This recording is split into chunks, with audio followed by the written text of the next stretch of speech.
let's begin the reaction of the Second Punic War. So I'm assuming Calf is about to have the vengeance. The vengeance was made possible by NordVPN. Right, Click the link below and get an exclusive deal with 4 extra months. Also, check out the merch store for some new character pins, the last remaining bucket plushies, and even a calendar. That's pretty not cool. done yet. Cool We've merch. partnered with U2s to bring you an exclusive OverSimplified Roman Cool console merch. figure. Get it while you can at Cool merch. oversimplified.u2s.com. But it's limited edition, so once it's gone, it's gone. So go and buy it now. Hey, what are you so still British. doing here? I said go and buy it now! Shit, don't tell me what to do, bitch. Sick of Calf 241. All right, our beloved mercenaries. Let's hear it. Okay, thank you one and all for your hard work fighting in the First Punic War. Would have been nice if you'd won, maybe tried a little harder, but this isn't the finger-pointing convention.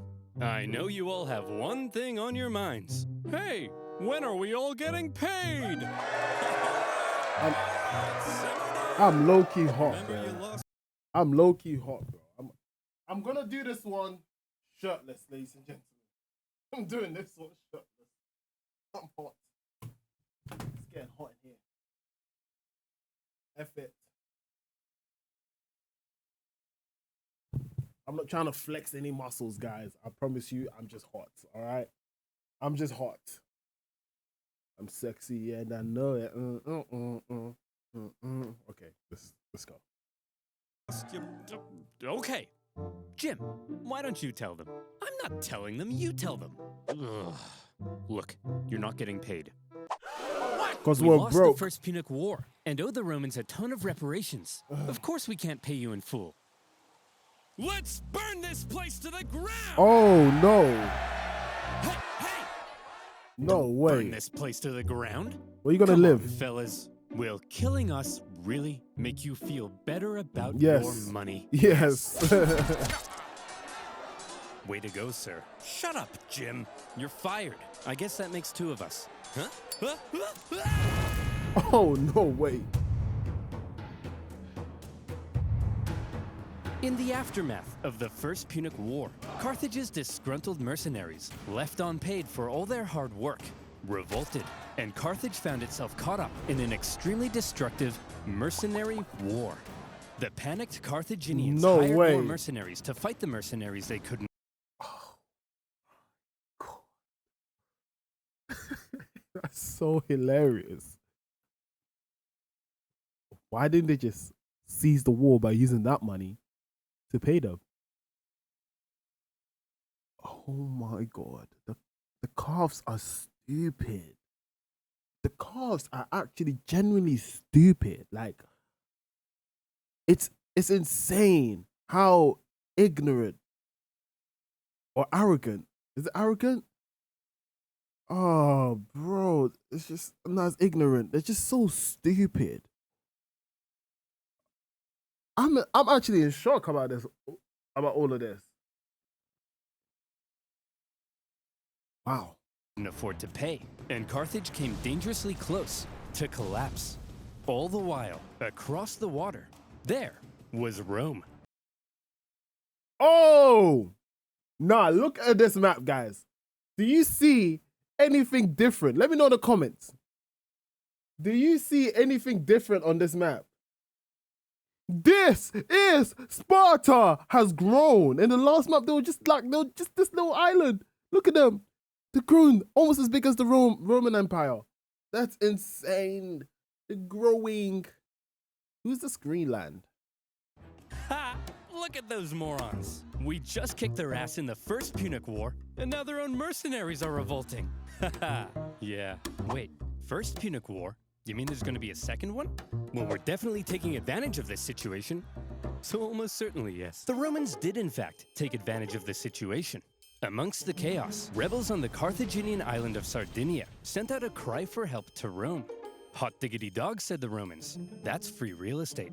And so in they went. Whoa, whoa, whoa. That's our island. Get the hell off. Hey, they requested our help. We're simply helping. Oh, no, you don't. Look, we're sending our own army to deal with the rebels, okay? But just to be clear, we're not trying to start a fight with you, so, don't declare war on us or anything. War! We surrender! Great. And as part of the peace treaty, we get to keep these islands. No! What happened to Hammy? Carthaginians were hopping mad. What happened to Hammy? Their humiliating loss in the First Punic War wasn't bad enough. The Romans now took advantage of their mercenary problem and stole their islands. This shocking land grab was pretty hard to justify, even by Roman standards. Additionally, the Romans now demanded Carthage pay them even more money on top of what was already owed. If Rome was trying to make... Oh, nah, Rome is taking a piss. I can't lie, they're taking a piss. You've taken more of the resources and telling them to pay more. That's insane. Insane work. Oh my God, they're strangling them. They're strangling them. If I was Carth, I'm going on the other side of my island, yeah? Or my neighboring islands, or my neighboring empires, and asking for help. Fuck. Because they used to send goods all over the place. Bro, tell them, listen, I need your help.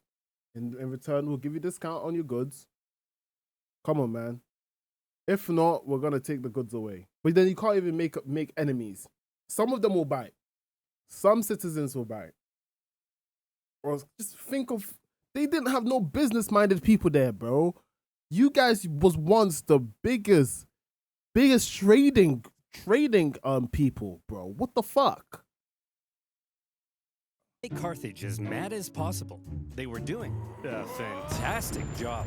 The seeds of a second Punic War were being sown, and they were being watered with Carthaginian tears. Oh, insane. Resentment in Carthage only continued to grow. Eventually, Carthage solved their mercenary problem thanks to Carthaginian military genius and hero of the First Punic War, Hamilcar Barca. He sorted those naughty mercenaries out with some good old-fashioned atrocities, and the destructive mercenary war was over. Still, all was not well in Carthage. Mere decades ago, they were the top dogs in the Western Mediterranean. Now, after the crushing defeat in the First Punic War and a huge bill to pay the Romans, Carthage was well and truly under Rome's thumb. What on earth were they supposed to do? If they wanted any chance at regaining their former strength, there was one thing they needed now, more than anything: money. Yes. But as long as they owed Rome $1 bazillion, there was nothing they could do. Fortunately for them, amongst their ranks. Like, you see me, yeah, this is how you know I would be like a shit leader, bro.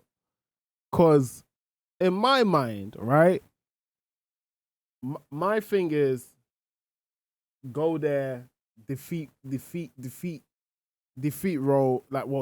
my opponent and tell them not to do it again. That's it. When in fact, I need to put them in check. Make sure that they pay me so much money that they don't have enough to even look after themselves or to build another army in order to attack me. And that's what they're doing. They're squeezing the life out of them. Jesus. There was one big hunk of a man with one big clump of a brain. Amicus. Hamilcar, sorry. Yes. Wait, why do you all have the exact same voice? I have it too. That's right. Hero of the First Punic War, greatest general alive, and the poster above my bed. Hamilcar Barca had... Is that his dad? That's definitely his dad. An idea. All right, we need money? Well, I've got one word for you. Spain. An area filled with lucrative silver mines, from which the silver would flow like a river, and our pockets would be stuffed, like Tony's mother at a buffet. Hey! So here's my proposal. What the hell? You send me with an army to Spain. I'll expand our territory, get those silver mines up and running, and we'll be able to pay the Romans back in no time. Okay, but just to check, you're not secretly raising the money to go on a bloodthirsty revenge spree against Rome, are you? Because we can't afford that. Hanno, my dear, I'm simply going to pay them back. Them back. I love this guy. He makes you want to root for Well, that wasn't Calf, reassuring. bro. Few in Carthage were as bitter about their loss in the first Come on, Punic War Calf, man. as I don't know what it is about the underdogs, but I love to root for them. brain matter had been reallocated to thoughts of revenge. He was Yes. also fed up with the Carthaginian politicians for what he deemed a cowardly betrayal when they surrendered at the end of the last war. And so for Hamilcar, going to Spain meant being able to act independently from the weak Carthaginian government, building his own strength, and then perhaps somewhere down the line, revenge. However, he wasn't going to Spain by himself. Hannibal? Is he taking his Father? kids? Would you like to come with me to build an empire in Spain? Oh boy, would I! Barbara, mind if I take our 9-year-old son with me? I want to implant an intense hatred of Rome in him and prepare him for a glorious campaign of vengeance. Just try not to traumatize him, dear. No Okay. promises. Okay. The young boy Hannibal would accompany Traumatized? his father. It's happening. Watching, learning. Boy, you see that city over there? Yes, father? That is Rome. Do you know what we do to Romans? No, father. We hate them, Hannibal. We hate them with every fiber of our being. But why, father? Can't I just play with my Digimons? No, son! They took every... We back at it. We back at it. They had it before we had it. Rome's did it first. Rome's 21st century? 21st century? What about the BC? The BC did it first, Soldier would say. everything from us. Our Drake? land, our wealth, our pride. Those animals. I'll tear them limb from limb. I'll burn their pathetic city to the ground. Wow, that's good. That's great voice acting. I'm sorry, son. I've just never been so proud. Keep going. I'll slaughter their people. I'll cut off their faces and wear them as masks. I love you, son. After taking Hannibal to the Temple of Baal and having him swear an oath never to be a friend of Rome, off dad and son went for their lovely holiday in Spain. Oath? But Spain was already Ah! Nah, that's insane. That's... You made him swear an oath. That's a lifetime of fighting. Like, even if they take over and they have this little land, he can't stop fighting them. Because he's made that oath. And I feel like back in the day, or in any day, if you have faith, you have to hold on to that faith no matter what, bro. inhabited by many tribespeople. And when Hamilcar suddenly showed up in their territory, they were like, "Hey, who the hell are you? What are you doing here? I'm teaching my son how to become a warrior like me." Aw, well that's sweet. Well then, little guy, let's see what you got. Shit. Good boy. As Hamilcar got to work fighting the tribes of Iberia and expanding Carthaginian influence, Hannibal smart. became a child of war, even earning I'm out here saying, let me go. See, this is how I know I'm not built for war now. Jesus. But then again, I feel like in the moment, I'll start to deep things, you know, and I'll think more deeper into it because I'm thinking things on a surface level. I'm here saying, let's go broker a deal with our surrounding neighbors. Fuck it. Let's go conquer it. What? Deal? Nah, we're gonna conquer it. But then it turns into this cycle of battle. Gosh, it's too much. It's too long, bro.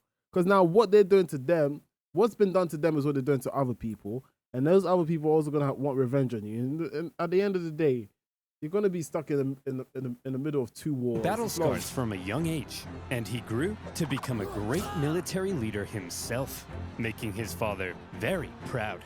Hannibal. I love you so much, son. Dad, not in front of the enemy. You killed that guy so well, son.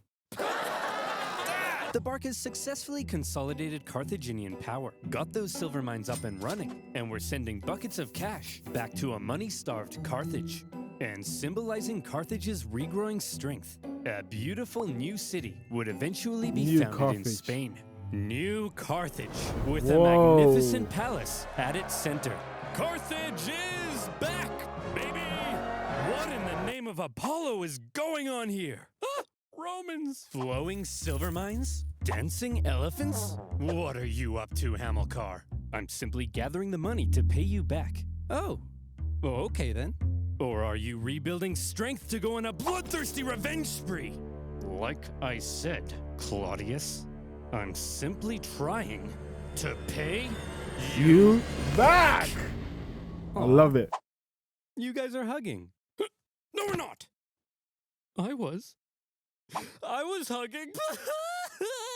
Hamilcar had Sorry. practically carved out a kingdom for himself in Spain, free from the meddling Carthaginian politicians. His power was becoming immense. But Dad, yes, my son? I'm confused. Are we really simply paying the Romans back? We're not gonna go on a bloodthirsty revenge spree? Of course we are. Of course we are. Of course we I'm are. just saying that to get the Romans off our backs. Listen, here's the most important life lesson I have for you. Vengeance is everything. An all-encompassing thirst for vengeance is great for your mental health. Are you still confused? No, I get it now. But what if the Romans find out what we're up to? They won't find out. Why? Well, Hannibal, because I Oh use my NordVPN. God, this guy knows how to just suck you into this. I'm confused again. NordVPN. Do you like your computer being hacked, all your passwords being stolen, my and used to create a fake virtual you who drains your mom's bank account? Well, phone Me break. neither. And that's why I use NordVPN. These days, hackers are only getting smarter, while you're only getting dumber. Whether it's convincing phishing attacks, fake Wi-Fi I'm taking that networks, personal. or clicking your What? aunt's Facebook post that opens the door to a hacker party on your device, you need to protect yourself from online threats with NordVPN. NordVPN allows you to connect to secure servers that encrypt your data and keeps you safe by blocking malicious websites with their threat protection feature. With NordVPN, you can also connect to other territories and take advantage of better deals or content not available in your country. And if you don't like it, it comes with a 30-day money-back guarantee. So go to nordvpn.com/oversimplified to get an exclusive deal with a huge discount and 4 extra months. That's nordvpn.com/oversimplified. And as always, you'll be supporting my channel. So thank you. Now, where were we? Okay, Oh, we're yeah. back. Carthaginian tears, a child of war, and the Carthaginian conquest of Spain. The Carthaginian recovery had been staggeringly quick, and Rome was seriously alarmed. But they were also preoccupied with ongoing wars elsewhere, including an expansionist war to the north, where they were enslaving thousands of northern Celts. Shit. So for now, to keep They're Carthage both- in check, the Romans insisted on a new treaty. See this river? The two sides agreed that everything above it was in Rome's sphere of influence, while beneath it was Carthage. Under no circumstances were the Carthaginians to expand north of that river. But for now, Hamilcar and son were living it What? up. Well, son, here's to many more years of successful campaigning in Spain. Now, if you'll excuse me, I just have to go fight those guys. See you later, son. Rome thinks they are. Who do they think they are? Nah, fuck that. No, fuck that. Who the fuck do the Romans think they are? I'm on the Carth side. Fuck this shit. Who the hell are you to tell me who I can conquer and who I cannot conquer? Are you dumb, bro? Nah. I hope the Carths have been learning not to use mercenaries and actually build an army, loyal army. Jesus. I love you. What the fuck? What the? Oh, crap. I drowned? Oh, well. Always remember, son. Hammy! Oh, They killed Hammy! vengeance. Also, delete my browsing history. Hamilcar Barca was tragically ambushed at a river and drowned. His son-in-law, and possibly also his lover, no further questions, took charge for a while. But he too was later assassinated, leaving finally a 26-year-old Hannibal in charge of the Carthaginian armies in Spain. Sources say the men readily accepted him as their leader. He chose to suffer the same hardships as his men. He lived in the same conditions. Was often the Nice. first into battle and the last one out. And it also helped that he looked a lot like his dad. He had the total respect of his men. Nice. If he said jump, they said how high. If he said tuck me in, they said how tight. Hopefully by then I've completed Monster Hunter World. And then yeah. I've heard good things about Monster Hunter Wild. At least I watched the review today. Oh, was it today? Yeah, this morning. If he said talk to a girl without peeing your pants, they said that's impossible. Nobody can do that. An army that would follow him anywhere would be crucial for exacting his vengeance against Rome. Hannibal's army had become a strong and loyal fighting force, and that was making a certain nation very uncomfortable. Seeing Carthage re-strengthen so quickly was not something Rome had expected, yet here they were, paying off their debts and expanding their territory. It didn't feel very much like Carthage was under Rome's thumb at all, and Rome wanted to put an end to it. Tensions were strung tighter than your liar's G-string, and all it would take was one incident to trigger all-out war. We're going And to in war! 219 BC, a city I'm in so Spain excited for would this find war, bro. itself at the very center of that fateful incident, Saguntum. Remember that treaty declaring everything south of this river to be Carthage's sphere of influence? Well, Saguntum should therefore obviously be Carthaginian, right? Wrong! Saguntum had actually scored itself an informal alliance with Rome after Rome had helped it with an internal dispute. With Carthaginian encroachment, Saguntum began to fear for its independence, and Rome declared itself Saguntum's protector. What? But this clearly went against the Ebro River Treaty. So what on earth was Rome doing? Were the Saguntines and the Romans truly just BFFs? It's possible. Or was Rome deliberately trying to interfere with Hannibal's Spanish expansion and maintain a staging post for a future war with That Carthage? is More likely. insane. And Hannibal certainly viewed this No Rome-Saguntum alliance way. as an outrage. Yet another Yeah, I would be example outraged of Roman too. arrogance. At first, he left Saguntum alone. But having learnt from his father to hate all things Roman, and having inherited his father's dream of bringing Rome to its knees more and more, Hannibal may have begun to see Saguntum as an opportunity. Could this controversial alliance be just what devilish little Hannibal needed to kickstart a second war with Rome and restore Carthaginian dominance? Come on, It's bro. even possible that Rome I'm with were Carth. also using Saguntum to goad Hannibal into a fight, so they could go and kick him out of Spain.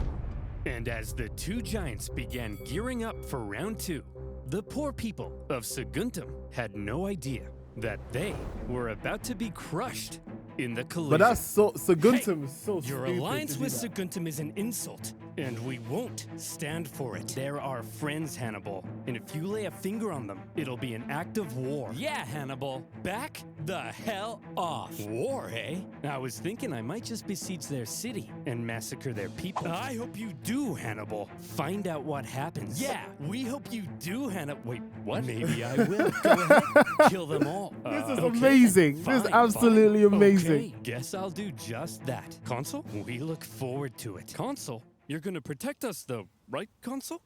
Consul! No. Console ain't gonna protect shit. To top it all off, when the You Saguntine idiot. people made the genius decision of raiding into Carthaginian territory, enough was enough. In an action that was guaranteed to provoke the Romans into war, Hannibal besieged So the the city. Saguntum The started siege first. of Saguntum lasted 8 cruel months before Hannibal broke through the city defenses and turned Saguntum into a killing field.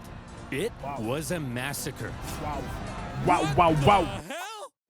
Wow, wow, wow. Tell me I didn't just catch you massacring our friends, the Saguntines. Well, Consul, if you like the Saguntines so much, perhaps you should sug on these nuts. The attack on Saguntum. Scorpions! Rome was understandably in an Scorpions! uproar, Scorpions! and all eyes were now Scorpions! fixated on what would happen next, as Rome sent a delegation to Carthage, led by one of the most highly esteemed Roman senators, Fabius Maximus. Fabius, He the demanded an Maximuses are answer coming out for now. Hannibal's sins. All right, listen up, scum. You've got a rogue general in Spain attacking a Roman ally. What are we supposed to do about it? Well, there shouldn't have even been a Roman ally in Spain. You're the aggressor here. Hand Hannibal over to us as a criminal so we can punish him severely. No, yes, no, no. Look, I hold in the folds of my toga both peace and war. Which one should I let drop? Whichever one you want. Then I choose. Whoa!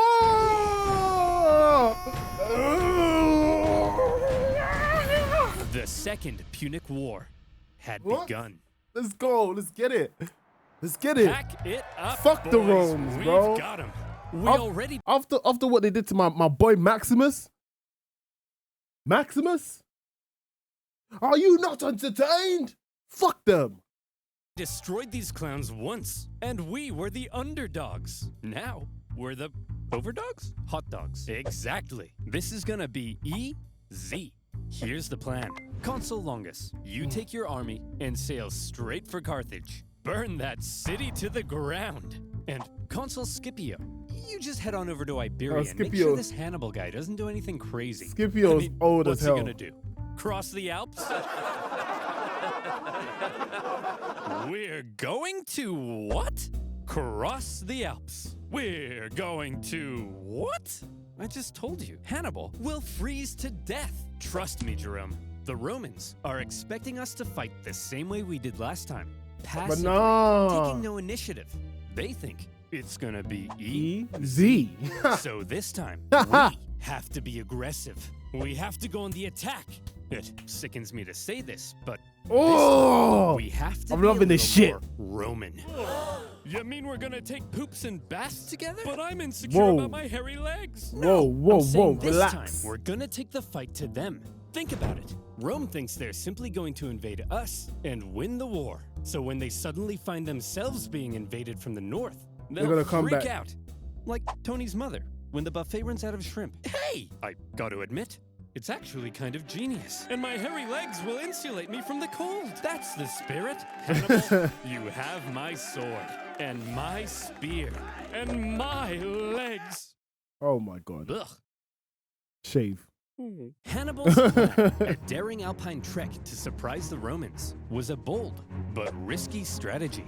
If it paid off, he could catch the Romans with their pants down, but he could also end up losing a ton of men and supplies in the hostile mountain conditions. Nevertheless, in 218 BC, with a fire... I just hope they didn't go up there with the metal gear on. Like, you know, I hope they took that shit off. Because metal is a good conductor of cold, bro. Ice. That shit will make you freeze. So wear some cloth, you know, pack up all the gears, and then when you get to the other side, then you wear the armor. In his eyes and some vengeance in his belly, Hannibal brought his force of almost 100,000 men across the Ebro River. They spent months on the road, trekking through the cold, hostile mountain conditions. And when they finally reached the other side, they said, "Hooray, we did it!" Wait, all of them? Crossed the Alps. How many of them No, did they lose? those were the Pyrenees. Those are the Alps. Oh, shit. After crossing the Pyrenees, the army then had to pass through southern Gaul, a vast territory filled with tribespeople, many of whom were hostile to Hannibal's presence. His journey to the Alps was an ordeal in itself, as he was forced to fight his way through and incurred pretty hefty losses before even reaching the mountains. His plan was almost stopped in its tracks entirely, as the Roman consul Scipio, on his way to Iberia, discovered Hannibal was right on his doorstep. Suddenly, Hannibal's journey became a race, as he rushed to get his massive army across the vast Rhone River before the Romans could intercept him. The crossing was chaotic, with the panicking elephants causing several men to drown. And the first combat of the war occurred when small scouting parties from each side encountered one another. When Scipio finally caught up to Hannibal's position, what he found was an empty Carthaginian camp. Hannibal had slipped through his fingers. The Roman consul Scipio felt the weight of the situation.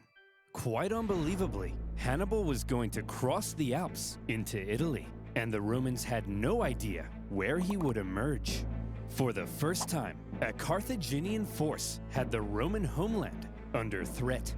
Scipio sent his men onto Iberia as planned, but he himself rushed home to raise a new army so that if Hannibal survived the crossing, Scipio would be there, waiting. Would you look at that, boys? We're here.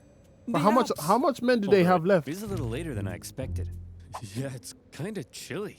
We'll set up camp here and wait for spring, right? It's way too cold, right? Nah. Hannibal? Hannibal's famous crossing of the Alps was brutal.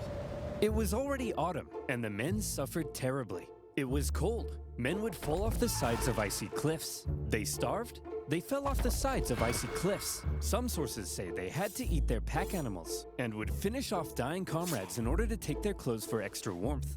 And then they would fall off the sides of icy cliffs. No. Imagine an army of 50,000 men with all of their horses, supplies, and 37 elephants trying to navigate the most hostile mountain range in Europe. And it wasn't just nature that they were up against. Tribespeople lived in the mountains, and they couldn't believe what they were seeing. A tribe approached Hannibal and said, "Hey man, geez, that's some nice armor. What is that, gold? Man, I'd really like that armor. Hey boss, they've got food as well. Shut up, be cool. Hey, why don't you let us guide you through this narrow gorge? We're not gonna kill you or nothing. Just walk right on through there. We're not gonna kill you. It's just right Diabolical. this way. We're not gonna kill you." Hannibal's army were forced to fight their way through the gorge as Oh my massive gosh. boulders rained down on them from above. Some clever reorganization of his line helped them survive, and they were able to fend off the opportunistic tribes. But losses from the constant Oh. attacks were heavy. Oh, bro, don't talk about Vinland Saga. No, no. There's gonna be a child in that army ready for revenge. We already got Hannibal on a revenge revenge path. As the journey continued, men who went over the sides would get stuck on the ice sheets below and had to make a grisly choice between starving to death or just getting it over with. When the deeply demoralized army reached the summit and rested for a couple days, Hannibal tried to lift their spirits with a rousing speech. "Look, men, down there, it's Rome. These plains stretching out in Speech! front of you, Ugh. bountiful with food to eat and Romans to kill. Move, Bessie! Look, you have just climbed the walls of Rome. The hard part is over. From here on out, it's all downhill, and nobody else will die. Shit. Except for them. The rest of us here, no one dies. Shit. Starting now." Okay, let's go. Oh, for goodness sake! As it turned out, the descent was as deadly as the way up, with the cold really starting to set in. The path became even more narrow, and at one point, the men spent 3 days in the freezing cold, repairing a High-vis, roadwork signs, cones. What? What? Like his father said, he's a politician. That's why he's lying. As a politician, act like one. Obviously, he's a warrior, but he's got politician tendencies. Lie to them. He's like Erwin. Erwin conned all these men to die, bro. Conned all of them. Let's run at that stupid monkey and hope that we don't die. We are going to die, but fuck it, bro. I'm going with you. To be fair, he was telling the truth. He didn't really last con them. road. When they finally reached the bottom, Hannibal said, "Look, guys, we did it." But everyone's dead. Well, I thought it went really well. When Hannibal left Spain, he had about 100,000 men. By the time he reached the Italian plains, his numbers had dwindled to about 26,000. He was now caught in enemy territory, without a supply line or source of reinforcements. And any elephants who had survived to this point were almost certainly traumatized. So what on earth was Hannibal up to? This supposed military genius had just led a starving and weakened army right Yeah, that's what I'm into enemy thinking. territory. I was thinking Any that. modern general who lost half their men to mountains would be immediately fired and possibly even depanced on live TV. Here's the thing. While Hannibal may not have planned on losing quite so many men, he had almost certainly expected considerable losses, and he always had a plan for how to replace them. Need men? Northern Italy was full of men. Big, burly Celtic men. All the men Hannibal would ever need. I knew to it. beat That's off what I'll do Rome. as well. That's what I'll These do as well. Celts were filled with resentment, having only recently been conquered by Rome. Hannibal hoped to be seen as a liberator, convince the Celts to cut ties with Rome, and instead join him in crushing Rome. That way, he could gain a source of... You know what's funny about Kingdom? I've watched a few anime episodes. It's definitely on my list to complete, for sure. I think I'm on episode 19, but I watched it like years ago. I need to start again. Yeah, Kingdom on the list. I know I'd love it. I heard the anime is shit, but who cares? I'll watch it. Reinforcements and supplies, right? Wait, give me a sec. Since the Twitch chat is more active than the YouTube chat. By the way, guys, if you haven't already liked the video, I need you guys to like the video. Subscribe. Be much appreciated. Stream elements.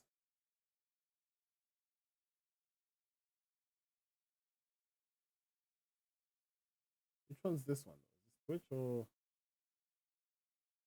YouTube? This is Twitch. All right. Okay, boys. This should start bringing up chat on here. Hopefully. I think.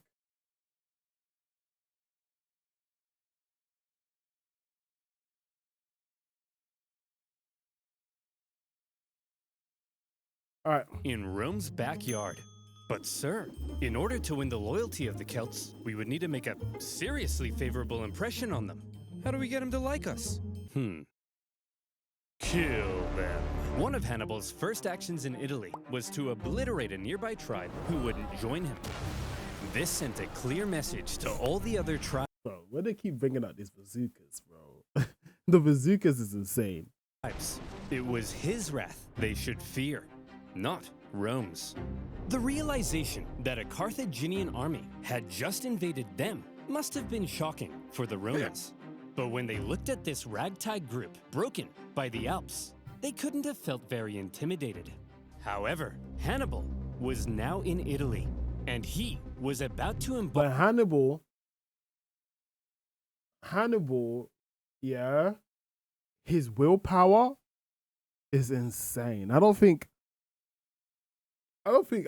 these Romans understand how determined he is. He's like them.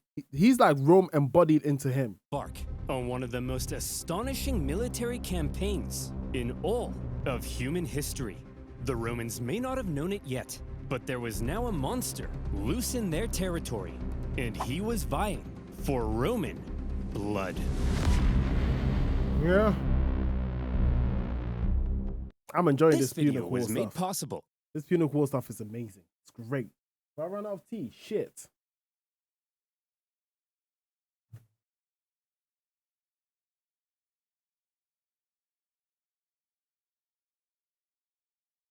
By Incogni. Use code OverSimplified in the link below for an exclusive 60% off an annual Incogni plan. Also, make sure to grab our Roman Consul U2s before it's too late. Don't make me mention it a third time, or I'll you know what. Your mom, me. Hannibal's army had survived its famous crossing Mom of the jokes. Alps, and he was now in Italy. With Hannibal's arrival, the Roman consul Scipio hit the ground running. In typical Roman fashion, he marched his army straight at the enemy, and Hannibal began preparing for his first combat with Rome on Italian soil. Before the battle, Hannibal wanted to inspire his men, so he staged a gladiatorial death match between captured Celt prisoners, with the winner getting prizes and freedom. He then explained that the whole thing was a metaphor. A metaphor? For what? You! These warriors are you! You're trapped in Italy with no escape. Your only choice now is to fight and win. What about the dead guy? That's you if you don't win. And the prizes? That's what you stand to gain by winning. And the fact that I've soiled myself in all this excitement? No, that's not part of the metaphor. Okay. Hannibal also smashed in the head of a goat. Again, for inspiration. Scipio, on the other hand, now arriving in the area, opted for the more classic route of a rousing pre-battle speech. Look at them, men. Weak, starved by the Alps, while we are the strongest military in the world. This will be easy, like 10,000 horse-sized ducks fighting a baby-sized baby. It'll be like Mike Tyson in his prime, kicking a baby. A tug. You guys know about Alice in Borderland? Yeah. Have you seen the anime? Well, there's only like 2 episodes, but that 2 episodes is one of the best 2 episodes ever. And have you heard the Netflix series? Really good, really good. Bro, why is chat not popping up? Guys, chat is not popping up on the screen. After seeing the anime, I knew. I was like, yep. This is following the script for sure. You know? Give me a second, guys.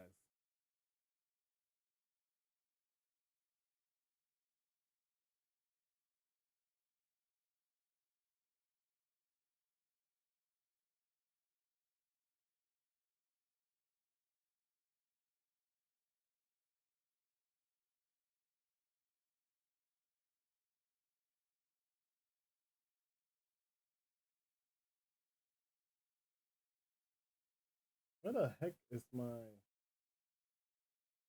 overlays? Yeah, there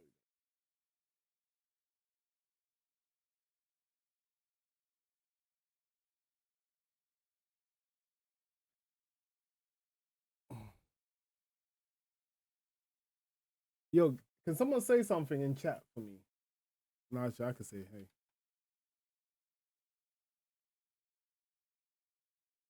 It's not popping up. Interesting.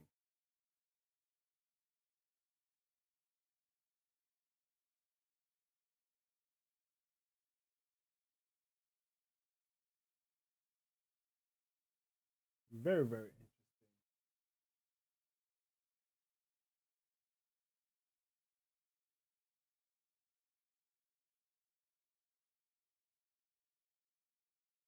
Huh. It's showing up here, but not showing up on here, on the actual stream.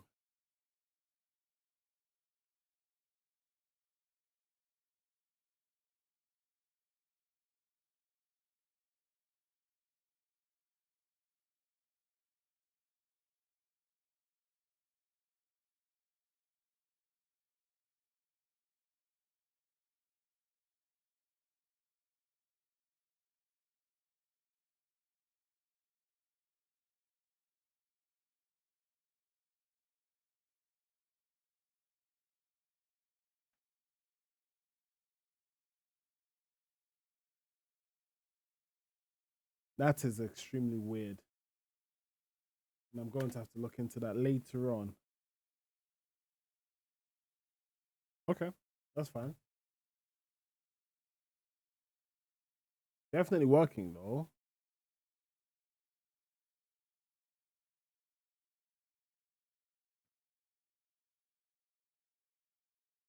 Interesting. All right, cool.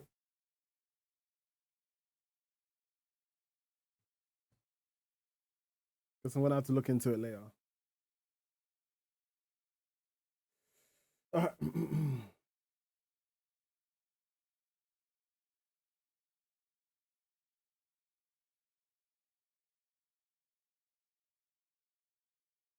Get ready for a surprise! She can dance. She can sing. Oh, I was about to say, what the heck is that? All right, guys, let's go. Yeah, what was we saying?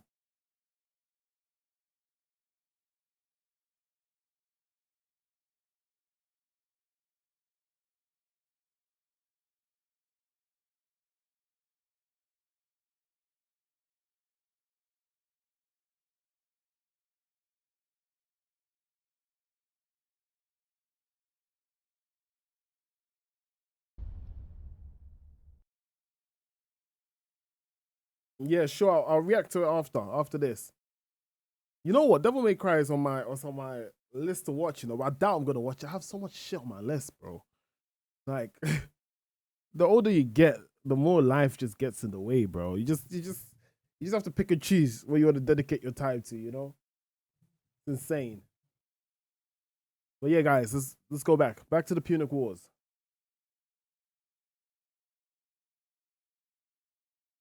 Of war between 10 sumo wrestlers and help me out here, Ralph. A baby, sir? Yes, that's it. A baby.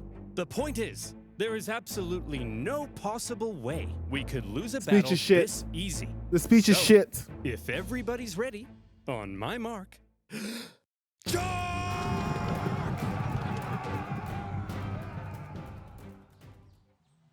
I feel like they lost. Yes! The battle Hannibal. of Ticinus was over almost as soon as it had begun, as the Romans found themselves completely outmatched by Hannibal's famed lightning-fast Numidian cavalry, a key element in Hannibal's devastating double envelopment tactics. In the chaos, Scipio was wounded. Thankfully, according to some ancient writers, his handsome 17-year-old son, Scipio the Younger, saw his father fall. Scipio the Younger supposedly saved his father, and in the process, earned himself a lot of daddy's kisses. Jesus, what kind of advanced hospital are they in? Romans ended up fleeing the area, destroying the bridge behind them as they went. For a nation so overtly confident in victory, Dynamite's believing Hannibal insane. to be an easy kill, the Romans found themselves running away with their tail between their legs. It was humiliating. And you know who thought so as well? The Celts. They began flocking to Hannibal's side, just as he'd hoped. Even Celtic troops fighting for Rome in the Roman camp began to reconsider. Man, I'm thinking we should try to join Hannibal. I hear you. Maybe we should bring him a gift. What do you think he'd like? The heads of these guys. Know. Hey, Hannibal, we want to join your side, and we brought you a present. A gift? For me? I hope it's Roman heads. Oh, it definitely is Roman Please heads. be Roman heads. How did you know? Running away from Hannibal was humiliating enough, but having dozens of Romans beheaded in the night, now that's embarrassing. Ticinus had been a relatively small battle, but the psychological impact it had early on was huge, and it was only Come on, I want to just a see some taste blues. of what Hannibal was capable of. Despite the shocking initial loss, however, Rome still didn't seem to fully understand the danger posed by the monster now loose in their territory. The Senate was full of excuses. It's those traitorous Celts. That's why we lost. Yeah, and it was a cavalry battle. Wait until Hannibal faces Bro, Romans lose a lot every time they go into these battles, bro. our almighty legions. And our consul was bold. Once he faces our other fully follicled consul, then he'll really pee his pants. Longus. That other consul, Longus, had been in the south all this time, preparing to invade Africa. He had seen some success, even capturing Malta. But then he heard the news. Hannibal's in Italy? And I'm being ordered home? But I was gonna be the big boy. I was gonna invade Carthage and win the war. Well, you can be a big boy at home. No! Does somebody need a nap, sir? No! And so Longus brought his army on the... Brother, these... we need to play a game. Every time we have a scene where there's something wrong in that scene, I'm just going to pause, look at the camera, and you guys can figure out what's wrong. Okay? long journey north. When he arrived in the area to decisively neutralize Hannibal, the two consuls joined their forces together, creating a double consular army. But the two consuls weren't exactly on the same page. Having a nice rest there, old man? I'm wounded, Longus. Pathetic. You don't understand. He's more dangerous than we thought. Maybe for you. Whoops. Listen, we can't just march straight at him like we normally do. We need to train our men through the winter, and we'll try again in spring. Sorry, I don't take advice from a bowling ball. Hey, I'll kick your ass, Longus. His head does look like a bowling ball. Just you wait. His head does look like a bowling ball, that's for sure. You feeble old man. Scipio was apparently quite cautious after his recent encounter with Hannibal, while Longus, typically Roman, couldn't wait to give Hannibal a swirly. So who would get their way? Well, when two consuls joined their forces, it turned out the Romans had an interesting system in place. They would each take turns being the one in charge. Consul 1 would lead one day, then Consul 2 the next. back and forth, back and forth. There's no As you can consistency. imagine, when the two consuls didn't agree, things didn't go so well. In this case, due to Scipio's injury, Longus probably assumed even more command than normal. Hannibal had Celtic spies in the Roman camp. He fully understood the Roman system and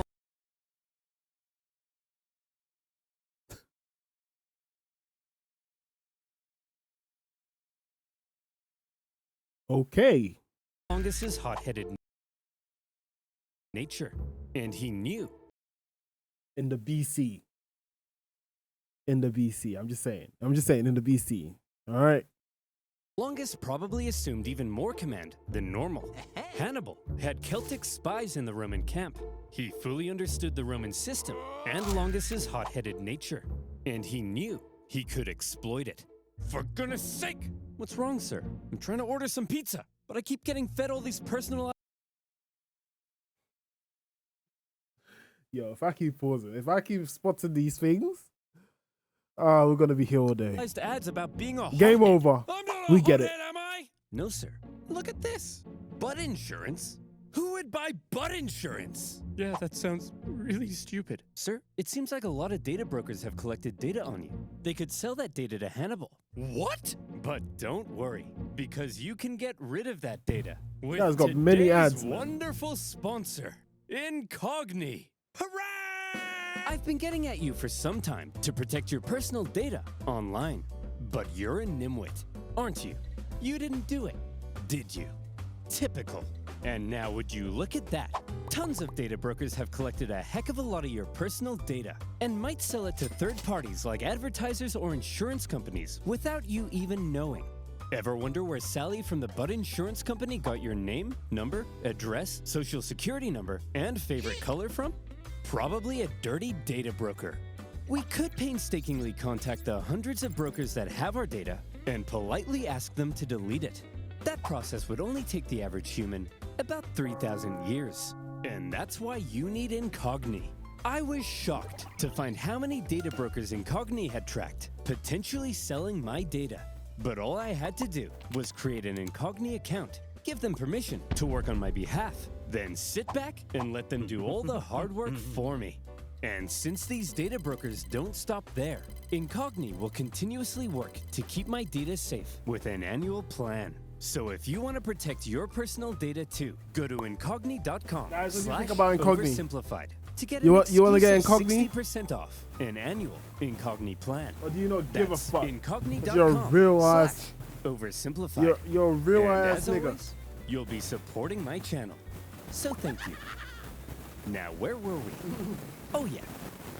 Roman heads, a double consular army, and a hothead. Hannibal needed to keep smashing the Romans in battle in order to maintain the loyalty of the Celts, and so he was eager to fight another battle. The combined Roman force possibly outnumbered him, so he carefully crafted a clever trap, and he made sure to spring it while Longus was still in charge. The plan began with his army getting an early night's sleep. All right, boys, time for lights out. Sorry, but we got a big day ahead of us. Tomorrow, we're gonna massacre the Romans. This is gonna finish me. Good night, boys. Dream of revenge. This is gonna finish me. Gorzog, send out the cavalry. What the fuck That is an night, ogre doing there? Hannibal's Numidian cavalry made their way over to the Roman camp, arriving just before dawn. Hey, Romans! Wakey, wakey! What's going on? Hey, Longus, your butt smells like a butt. It does not! Scipio, awaken the troops! Longus, these playground insults are clearly meant to lure you out. Well, it's working! Send out the troops! Longus, it's clearly a trap, and I'm falling for it! Send out the troops! Hey guys, wake up. You're heading out for battle. What? But we haven't had breakfast. We're skipping breakfast! I don't think you can do that. As the Romans hurried out of camp, the Numidians began luring them back to the Carthaginian camp, where these gentle angels were just awakening from their slumber. Eat up, boys. We're having pancakes. Oh my god. While the Carthaginians Fed. were enjoying their hearty breakfast, Slept. the starving Romans were still on their way.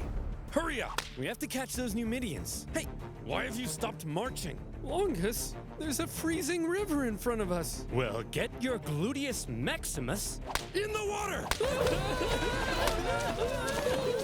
All right, boys, time to lather up. This oil will insulate you from the cold. It also smells like lavender. This is Get joke. ready to fight, men. This is absolutely. I think the water from the river is beginning to ice over. This is joke. I can't move. Oh, I'm sorry. You thought war would be fun? Sitting around a nice hot campfire playing Truth or Dare with your friends? Welcome to the real world! Truth, who do you like? Sharon? Ew! Hey, look guys, the Romans are here. Having perfectly orchestrated events so that his enemy was cold, tired, and hungry, while his men were well rested and covered in oil. When the two sides engaged one another, the Romans were in no condition to fight. And the cherry on top, the previous night, Hannibal had sent out an elite force of men led by his brother to go and hide behind a bush. They suddenly sprung out, encircling the exhausted Romans, Oh, who no were then way. cut to pieces. Once again, Hannibal's superior No cavalry and double envelopment way. tactics had flummoxed the Romans. But the key That's word at that's Trebia sick. was control. Hannibal used his intel on the enemy and the environment of the battlefield to carefully Hannibal is control so the good. conditions of battle, creating lots of little advantages for himself that paved the way to success. And concealing troops for an ambush? All of these things are what make Hannibal the genius he's remembered as today. As for Longus, he managed to escape the battlefield with a small number of troops. Disgraced, he didn't want the Senate to find out what had happened, and he began obscuring communications back to Rome. Longus, where have you been? We've been looking for you. Nowhere in particular. Longus, 30,000 men are missing. Do you know where they are? They're They're dead. taking a bath. 30,000 men? All in a bath? Yes. Longus, what's under that rug? Aurora Borealis? Aurora Borealis? Oh, well, that's my consulship over. Good luck with Hannibal. Bye. Had been a disaster for the Romans. And as even more Celts Yo, the began Romans flocking to are- Hannibal, Rome largely lost its control over Cisalpine Gaul. In Rome, complacency turned to alarm. Hannibal had outwitted them on their own soil and inflicted a costly defeat.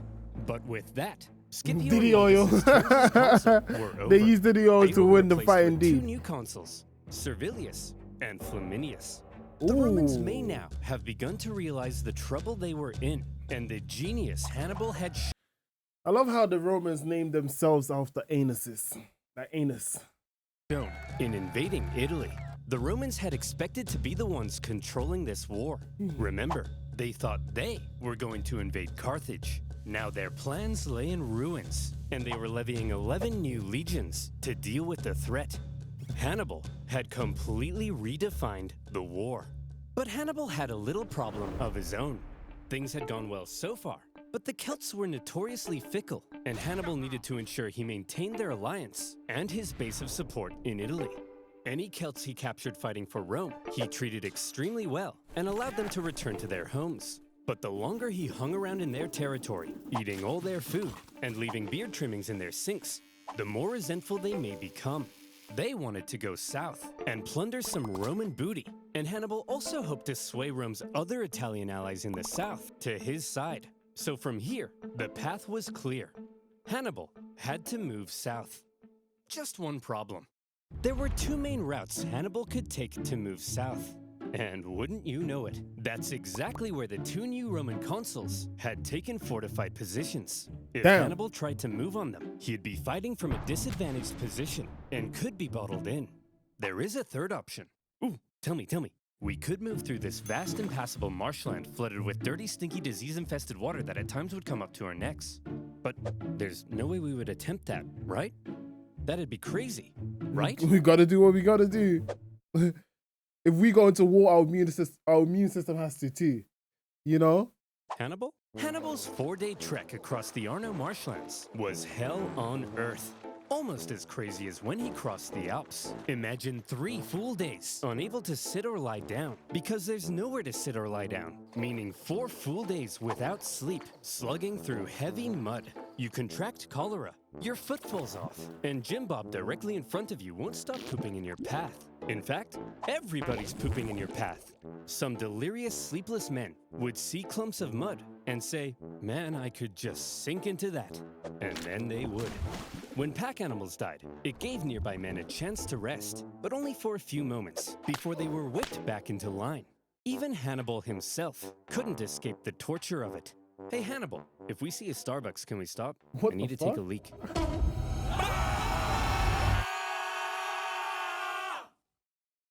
What? Geez, Hannibal. Looks like you picked up a nasty eye infection. Normally for this sort of thing, we just wash it out with some clean water. But as you can see, water everywhere, but it's full of Jim Bob's poop. No worries, Doc. I'll just take care of it myself. What? That'll be $3,000. When the now possibly one-eyed The Hannibal heck? and his army emerged from the He's swamp, determined. they were shattered. But he had just managed to slip 50,000 men right past the Romans into rich What? Etrurian Hannibal was a lands savage. where he could replenish his supplies, and his Celt allies could go crazy, securing Roman loot and booty. As fields and villages went up in flames, one Roman consul couldn't help but notice the hot-headed Flaminius, feeling it was his responsibility to protect these lands, rather than waiting for his co-consul to come join him, immediately left to go chase Hannibal. Now, this Flaminius was an interesting character. He was what the He looks Romans called interesting. a new man. He came from the lower plebeian classes of Roman society, and as a result, he reportedly had kind of a screw-you attitude to the establishment, and a big old arrogant chip on his shoulder. Picture Sid Vicious wearing a toga. That's Flaminius. And Hannibal, thanks to his spies, knew everything. Just as with Longus, Hannibal knew Flaminius was just the kind of man he could lure into a trap. Hannibal led Flaminius to the Bro entrance thinks of he's a narrow already- pass along the north shore of Lake Trasimene. Flaminius watched as Hannibal's army entered the pass. I've done it. I've spotted the enemy. Sir? That big follow us sign seems kind of like they're trying to lure you in. Yes, Gareth, and I'm taking the bait. Sir, this really seems like a trap. Yes, Gareth, and I'm falling for it. Daylight was fading, so for now, the Romans set up camp.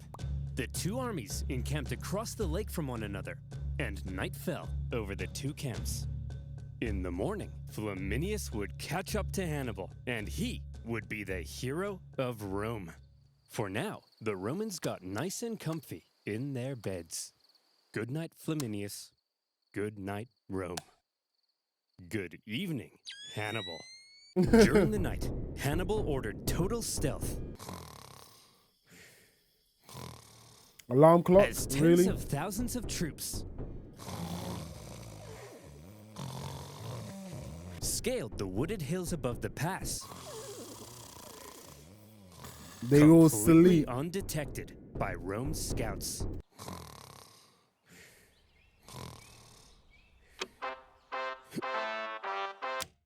Let's go, girls. Flaminius took off across the lake shore to try to catch Hannibal. As he did, even the weather seemed to be on Hannibal's side. A thick fog rose from the surface of the lake, what? obscuring visibility. The Look the at gods are on this. his side This is in, perfect. The indeed. mist will obscure our approach. Hannibal will never see me coming. Shit. Sir? Why does it sound like 50,000 Carthaginians are charging down the hill towards us? You mean 50,000 Carthaginians are charging right into my trap? The Romans found themselves completely hemmed in on all sides, with zero visibility in the fog. The fighting was terrifying and chaotic. Troops were pushed into the lake in their heavy armor, where they were either cut down or drowned. And Flaminius, who likely stood out like a sore thumb in his consul attire, caught the attention of one Celt warrior, with his head possibly swirling with thoughts of how the Romans had decimated his homeland. According to the ancient writers, this Celt took his chance. Did he win? Did he get it? Oh! He got him. In the 3-hour-long massacre, And 15 hold up, that animation was fucking cool, bro. Well done. That was sick. 15,000 Romans were killed. 30,000 compared to 2,000. Shit. In a 3-hour-long massacre. And an equal number captured. An entire army completely wiped out, along with their consul. During the battle, the Roman vanguard had managed to break through at the front and climbed the hill above the fog. When the mist cleared, what they saw was a blood-red lake and a sea of Roman bodies. Worse yet, when the other consuls sent cavalry to try to aid Flaminius's doomed legions, they too were caught and defeated. A double disaster. Yo, Calf. Bono madness. Rome went into a frenzy. For Calf the did a second time, madness. Hannibal had completely decimated an entire Roman army. Romans were dying by the tens of thousands. Common citizens began flocking to the city for safety. Women waited by the city gates in tears, hoping to hear news of loved ones. This one man, having just led his battered army across the Alps the previous year, now stood less than 100 miles from Rome. To this point, he had been a problem. Damn. Now, Hannibal was a crisis. Hannibal is... And in a crisis, hats off Rome to him, took boy. desperate measures. They actually had a system in place when dealing with an emergency of this magnitude. They would forgo their two-consul power-sharing system and instead temporarily give one man near total power and authority to be as decisive as he needed and hopefully salvage the situation. This all-powerful position in Rome's government had a name: dictator. It's actually where we get the word. But unlike modern dictators, Roman ones didn't score perfect rounds of golf or ride bears through the Siberian tundra. They held their power for just 6 months before they were required to give it up. And in Rome's hour of need, the man chosen to be dictator in 217 BC, one of the most highly esteemed members of the Roman Senate, Fabius Maximus. So how would Fabius, as dictator, confront Hannibal? Fabius Maximus. Fabius understood that marching all of Rome's young men straight into a one-man meat grinder was bleeding Rome dry. Hannibal was clearly too dangerous to face head-on in battle. However, he was also stuck in their territory, with dwindling manpower and forced to live off the land. It wasn't a sustainable position to be in long-term, and he could only remain there for so long. So, if Rome avoided Mr. battle Beast with Burger. Hannibal to prevent any more crippling losses, and instead simply maneuvered around him, blocking supplies and taking out smaller contingents where possible, Hannibal would gradually become weaker, while they would gradually become stronger. And so Fabius presented his new idea to the Roman Senate. Okay guys, I have an idea. See if you can follow me here, okay? Instead of fighting Hannibal, when he approaches, we run away.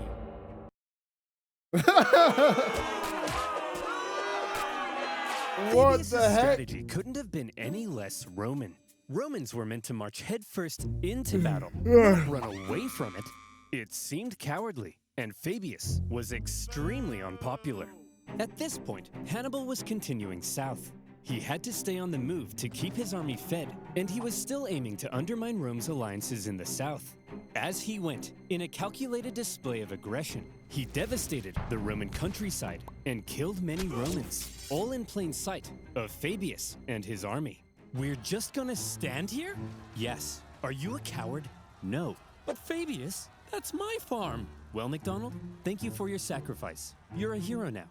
Think of the stories you'll tell. Old MacDonald had a farm. Nah, I'm scared of Fabius, man.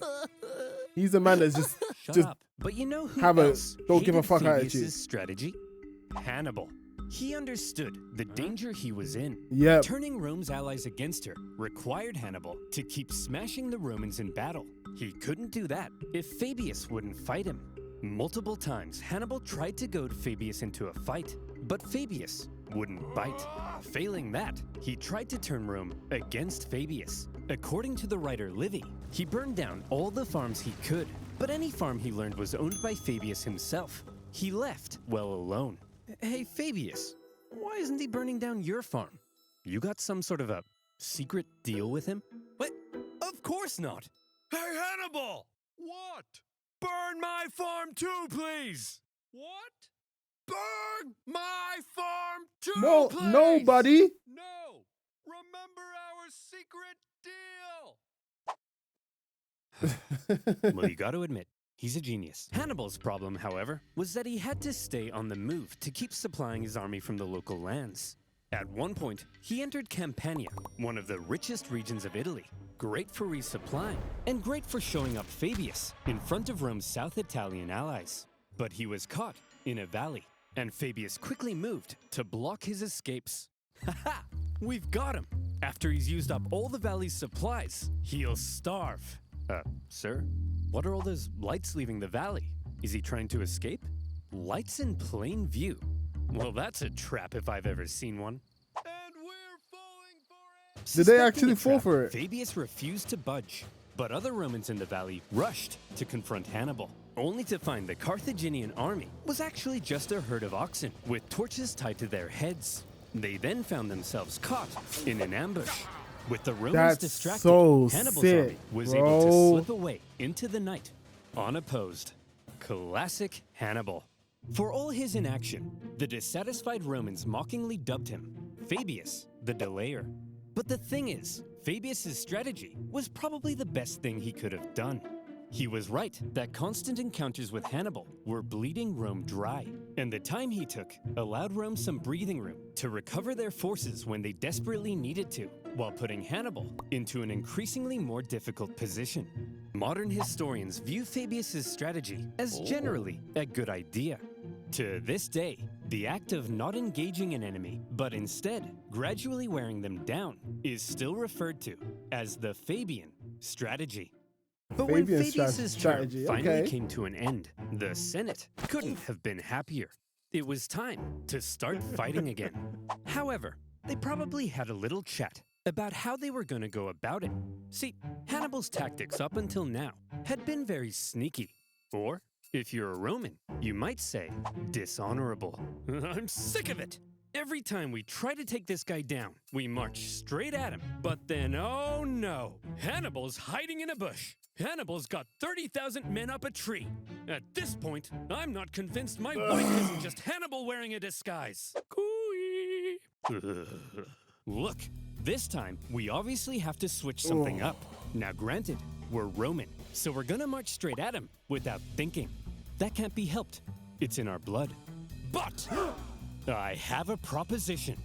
This time, when we march straight at him, we do it with a massive army. I'm talking like 80,000 men. It won't matter what 80,000 kind men. of shenanigans he pulls. He can hide in all the bushes he wants. There's no way he can possibly beat off 80,000 men. Grow up! You know what I mean? And so it was. With 2 new consuls, Rome put How did I miss that one? I missed it. Pause, bro. Pause. together a massive army, the biggest Rome had ever fielded, to put Hannibal away once and for all. Can you guys beat off 80,000 men? I might actually be him.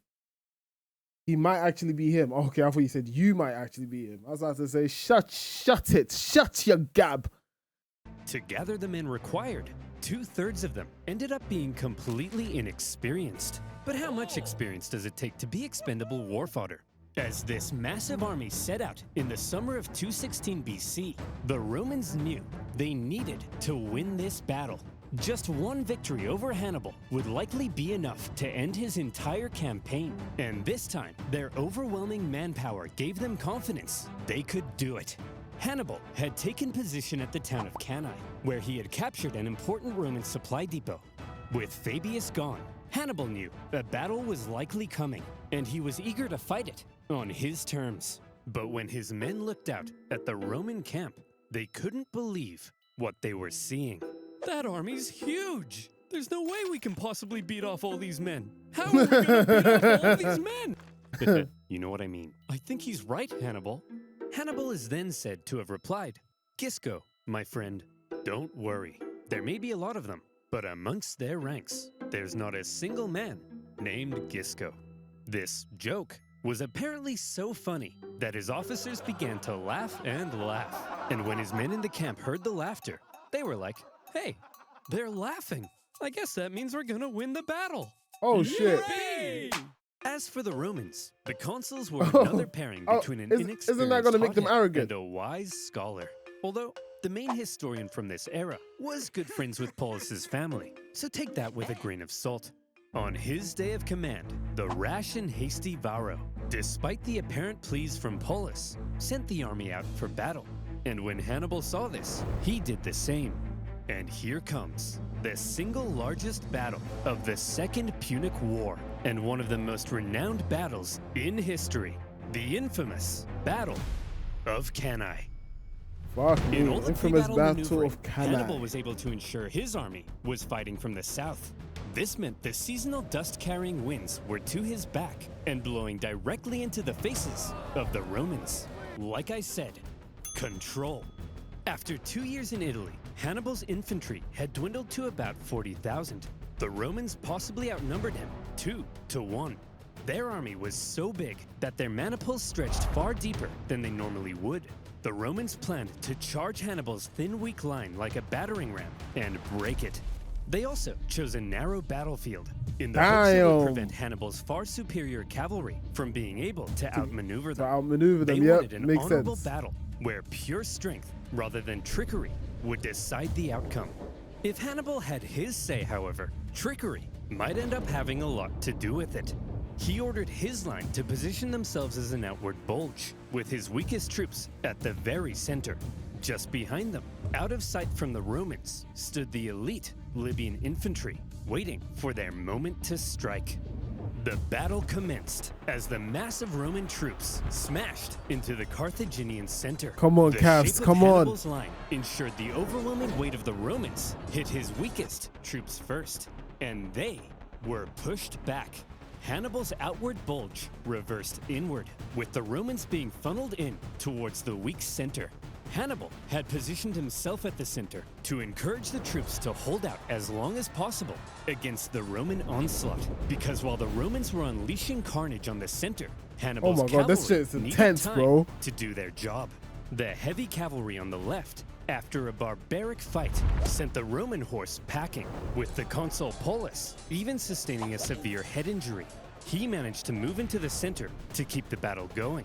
Then, the heavy cavalry turned and approached Varro's cavalry from behind. At the first sight of the coming Carthaginian envelopment, Varro ordered his horsemen to flee the battlefield. The Carthaginians had won the cavalry battle. But back in the center, according to some accounts, Hannibal's line did eventually end up caving to the massive weight of the Romans, and they began to flee. The Romans pushed deeper, and organization within the army likely broke down. Oh my god, the sides are staying put. The fleeing Carthaginians. They didn't realize that they were playing right into Hannibal's hands. At that moment, Hannibal's elite units, having done no fighting yet, and therefore fresh as a daisy, turned and smashed into the Roman sides. Many of these troops were wearing Roman helmets and armor they had picked up after previous battles, and the confused Romans may not have even realized they were the enemy. As Hannibal managed to regain the composure of his center and encourage them back into the fight, the Carthaginian cavalry swooped in from behind. And look at what lies before That's you. insane! A military general's wet dream. Oh, the shit! Of a much larger force by a much smaller force. The Romans were trapped. Hannibal had unbelievably managed to use their own superiority in numbers against them. Hannibal is the GOAT. Hannibal is the GOAT, bro. Oh my god. That is GOAT status. Oh my goodness. Circling them, he had actually allowed them to use their own immense power and push themselves into an encircled position. This was have you guys heard of using someone who's bigger than you's own Is it weight or force against them? That's basically what he's done in an army version. Genius of Cannae. And with that, the annihilation began. For hours, the Carthaginians slaughtered the helpless Romans from all sides. The terrified Romans were so tightly packed that at times they couldn't even lift their arms. You know what this reminds me of? It reminds me of Game of Thrones when Jon Snow and was it the barbarians? I forgot what they're called. The guys that lived in the snow place when they had to go to war, and Jon Snow was basically leading it. Was it who was they going to war with? And then it was just a pile of body, and he was just climbing on top of the body, and then he was getting caged in the middle, and then I think is it Daenerys? Why have I forgotten these names? Came in with the dragon to save him. To defend themselves. Awesome The scene. killing went on so long that the Carthaginians became exhausted from the Benty Willie, appreciate the raid, my boy. Appreciate it. stop massacre. And by the time the butchery came to an end, the grim toll spoke for itself. To Hannibal's several thousand lost, the Romans suffered 60 to 80,000 dead or captured. Yet another entire army wiped out by Hannibal. Many high-ranking Romans met their end at Cannae. Paulus, for one, but also 80 senators and more. It's been estimated that 20% of Rome's male population aged 18 to 50 died at Cannae. Damn. This was it. Hannibal's vengeance. The stunned Carthaginians, as they searched for their own survivors among the dead, couldn't believe the sight of it. An estimated 30,000 gallons of blood now lay spilled on the battlefield. Rome's defeat at Cannae sent shockwaves throughout Italy. Just as Hannibal had hoped, most of southern Italy now defected to his side, including the second largest city on the peninsula. Wow, Hannibal, this is incredible. What could possibly come next? Next? Jim Bob. I've killed 150,000 Romans. I've turned her allies against her. That's it. That's vengeance. So let me tell you what comes next. Rome surrenders. Their territories are reduced. We recover our lost islands. And Carthage dominates the Mediterranean once again. Damn. But sir, what if they don't surrender? Jim Bob, did you miss what just happened? Of course they're gonna surrender. They're not gonna surrender. Throughout his campaign, They're Hannibal wrong. had shown himself to be very adept at reading the Roman mind. But if he now thought that Rome might surrender, it was the first time he severely underestimated them. Yeah. And he was How about can to you say discover Rome will an extremely inconvenient fact about Rome. Rome never surrender. surrenders. Yeah, it's in At their a blood, Roman man. survivors camp, I've seen gladiators enough time to know their mindset, man. It's not something they will ever do. I've seen a lot of like Greek and like Rome and Julius Caesar stuff. Nah, they're not surrendering, man. near Cannae, They're gonna one keep young going, man. officer overheard some troops discussing how they would flee Rome. Drawing his sword, he threatened to cut down any man that would abandon Rome in its hour of need. That officer was Scipio the Younger. But soon enough, the Romans would come to call him Scipio Africanus, the hero of Rome. Fuck! Oh, my boy Calf. Calf is gonna lose this in past 3. Calf ain't gonna survive this. This video was made possible. Calf is not gonna survive this.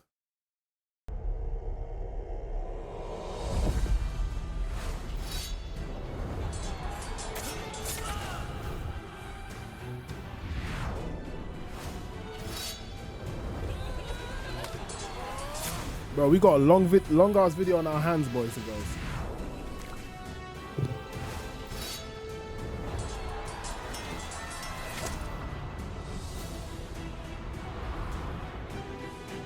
We've been streaming for 3 hours so far. Is this my longest stream this week? Nah. Surely it's not. Is this my longest stream this week, chat? Nah, I don't think so. It's about to be my longest stream this week, actually. Yeah, it's about to be. How do you solve a My problem? longest stream like was Hannibal? last week, which was 8 hours. Jesus. In a crisis such as This might be like the 6 Romans hours. often turn to religion. 5, 6 hours. What's going on? Are the gods mad at us? The gods must be mad at us. But why? Why? No, why? 2 of the Vestal virgins broke their sacred oath and lost their virginity. That's why Hannibal is kicking our ass. Sacred what virgins. Should we do with them? Kill them. Appease the gods. Stone Bury them. them alive.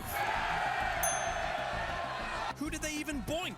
It was those guys. Huh? What should we do with them? Beat them to death! Needless to say, the Romans were freaking out. They killed each other. Now that that's out of our system, injured each other. let's go find a real solution. The real solution, first of all, involved raising a new army. Remember, at Cannae, Hannibal had wiped out the biggest army Rome had ever fielded. Possibly 20% of Rome's military-aged men. Rome needed to replace those losses, and fast, before Hannibal arrived at their gates. But where would those replacements come from? Rome had a few ideas. Quick! Lower the age of conscription! You! Put down those Digimons! You're a soldier now! Enlist all these slaves Shit. with the promise of freedom! They're getting younger. And equip them with younger all these men to religious join the weapons army. and armor! Anything we've got! All right, men! You are Rome's last line of defense! Man the walls!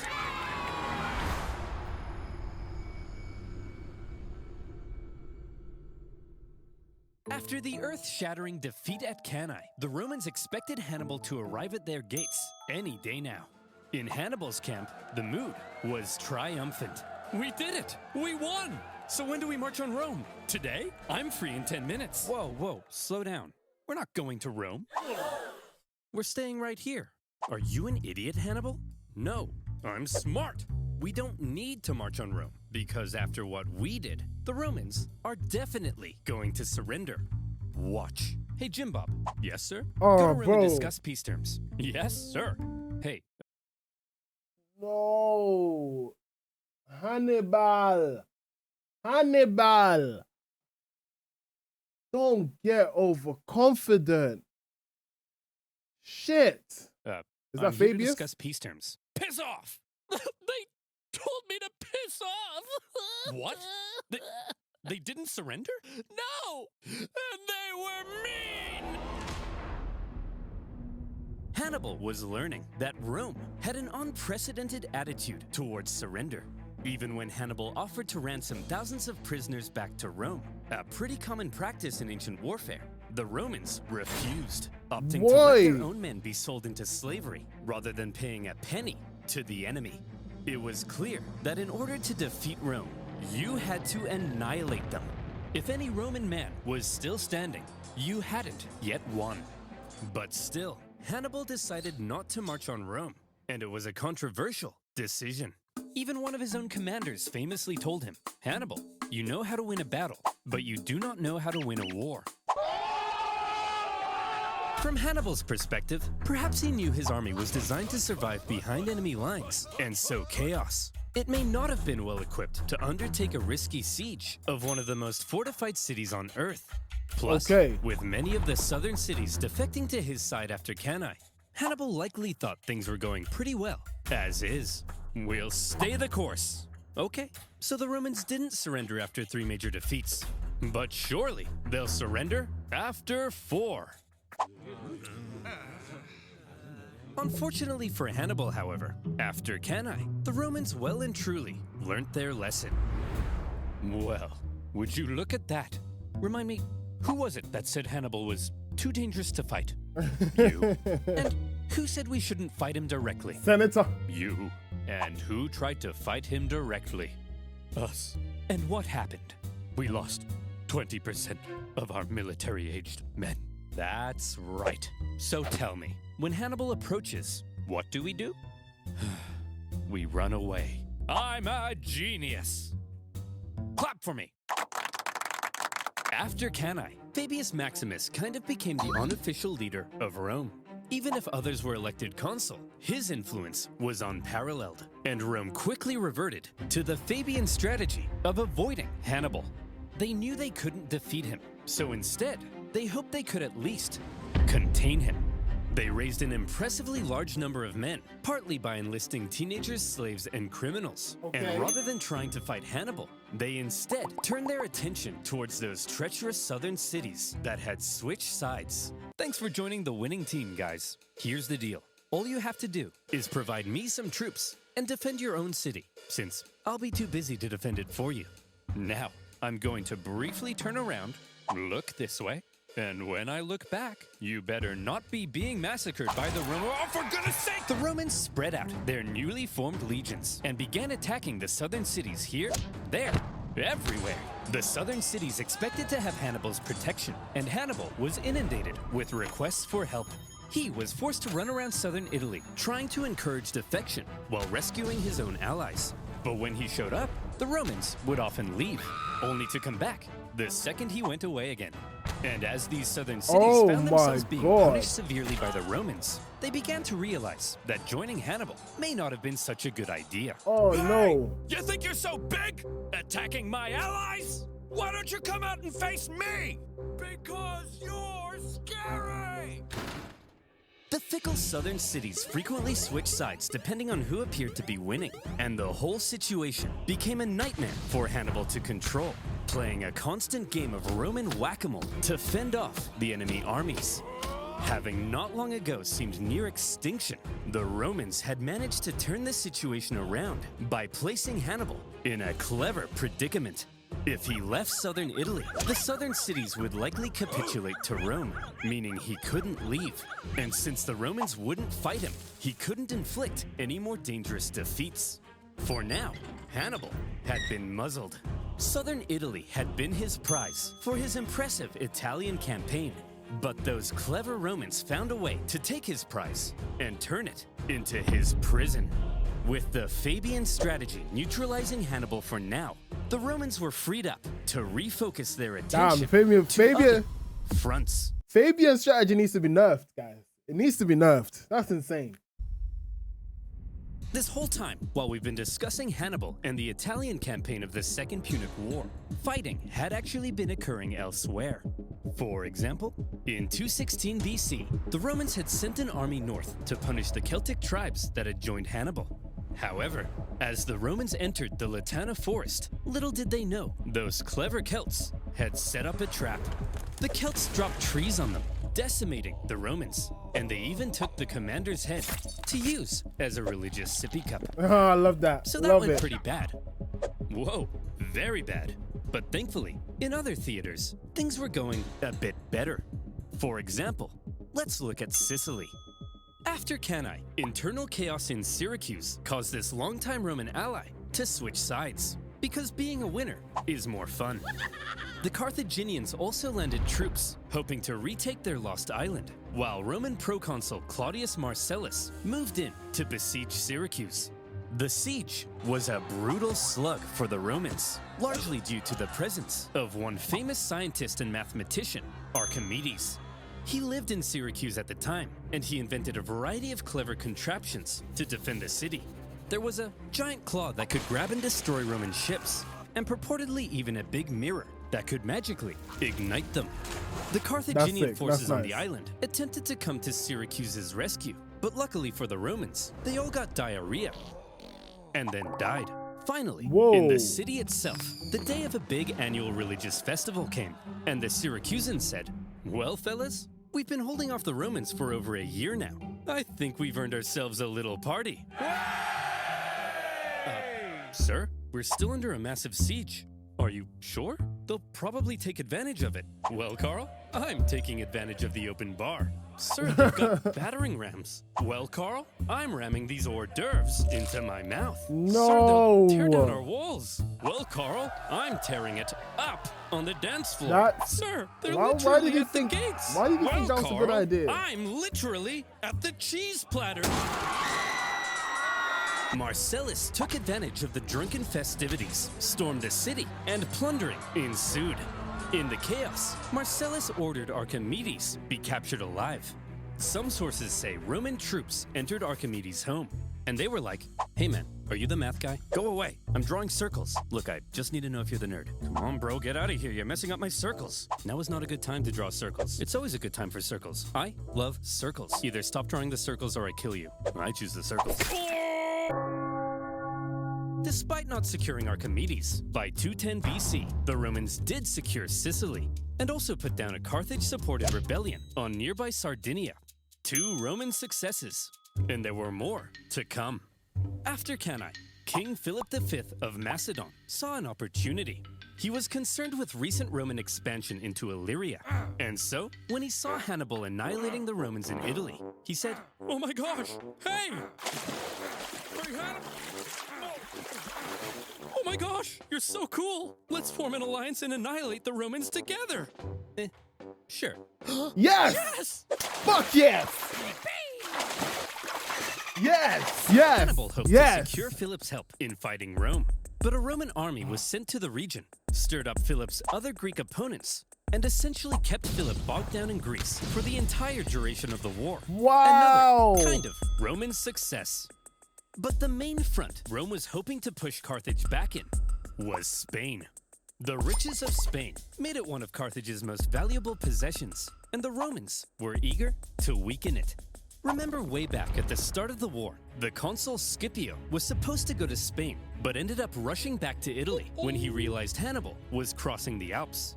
He then faced Hannibal at Ticinus and had to be rescued by his son. Carth is gonna take After he an L. recovered from his wounds, he proceeded with the original plan and joined his brother in Spain. There, the 2 Scipio brothers fought a successful campaign against Hannibal's brother, Hasdrubal. Over the next few years, they won a number of key victories, even taking Saguntum, the city that had kick-started this entire war. Yet more Roman success. A trend appeared to be emerging. Whenever the Romans fought anyone other than Hannibal, they usually came out on top. Perhaps these other fronts would be the key to Rome taking back control of this war. Perhaps it was time for Rome to return to their old ways of being the aggressive go-getters. And perhaps it would help if Rome had a Hannibal of their own. Shit. How? Scipio, the younger, How the tides was the have son turned. of Publius Scipio, currently fighting in Spain. This made him a member of one of Rome's most prestigious families. Not much is known of his childhood, although there is one story of how he was getting hot and heavy with a young lady, only to have his dad barge in and drag him out wearing nothing but a cloak. This story was written by a Roman poet to make Scipio look bad, but by modern standards has ended up making him look pretty rad. My guess is if Rome had a high school football team, Scipio would be the quarterback. Scipio was only 18 when the Second Punic War broke out. He was at the Battle of Ticinus, where he famously rescued his father, and he was one of the survivors of the Battle of Cannae, after which he threatened to cut down any man who dared abandon Rome. He was a natural leader and up to his ears in spunk, and therefore he rose through the Roman ranks shockingly fast. We need a new military tribune, but Hannibal has killed so many men, we're running out of options. Put me in, coach! Scipio, you're only 20. You can't be a tribune. Come on, coach. Put me in. Well, you do have a lot of spunk. All right, you're hired. We need to elect a new aedile. Who do we have left? Put me in, coach. Scipio, you don't meet the minimum age requirement. I got this, coach. I got this. Well, okay then. You're in. Ugh, my room's a mess. I gotta cook dinner. Oh, and would you look at that? My fly's down. Oh, another ad. Life sucks. Gonna be an ad. Gonna be an ad. Put me in, coach. Wow, you're so spunky. When Scipio was 25, however, good. he received some bad news. His father and uncle in Spain had both been defeated in battle, and shockingly, both of them were killed. The news must have been devastating for the young Scipio. But it was also devastating for Rome, as almost all of their Spanish gains were wiped away. Okay, listen up! We need someone to go and replace the Scipios in Spain. So, who's up for it? Come on, who's gonna go? Fabius, Spain seems unwinnable. There's no glory to be had there. Yeah, the glory is here, defending the homeland from Hannibal. Well, somebody has to go. Scipio? I said, well, somebody has to go. Put me in, car! Scipio was eager to be the one to go and replace his father and uncle in Spain. However, there was concern amongst the older senators. You're only 26. You can't lead a military campaign. But Hannibal did it at 26. And you're 71. You can't stand up without a little urine dribbling down your leg. That's a good point. That's absolutely right. Scipio didn't meet the typical requirements for the position, but as the only person willing to go, this young piece of hot Roman meat was unanimously elected proconsul and sent to lead the Roman armies in Spain. He hoped to carry out a campaign as impressive as Hannibal's had been in Italy. In fact, Scipio rather admired the one-eyed general. Scipio? You've got a Hannibal poster in your room. Yes, but he's the enemy. I'll let you in on a secret, Billy. You know how we're gonna win this war? By marching straight at the enemy? No, that's the old way. We've gotta be less Roman and a little more Hannibal. Hey, by the way, don't just barge into my room. That's an infringement of my privacy. Privacy? Privacy, you say? VPN. Well, Scipio, if it's privacy you want, Oh. then you, my friend, I'll be back. need Nord VPN. Don't touch me. How would you like to be innocently downloading inspirational photos of Nicolas Cage, only to realize it's malware stealing your data and telling all your friends you still sleep between your parents because of scowy dweens? Yeah, didn't think so. And that's why you need NordVPN. With a single click, NordVPN connects you to secure servers around the world, keeping you safe from malware and other online threats. Their Threat Protection Pro features go the extra mile in preventing your data being stolen by scanning your downloads for malware, blocking malicious websites, and even detecting fake online shops. DolceandBanana.com? I don't think so. But that's not all. With NordVPN, you're not just protected, you can also unlock better deals in other regions and access content that isn't available in your country.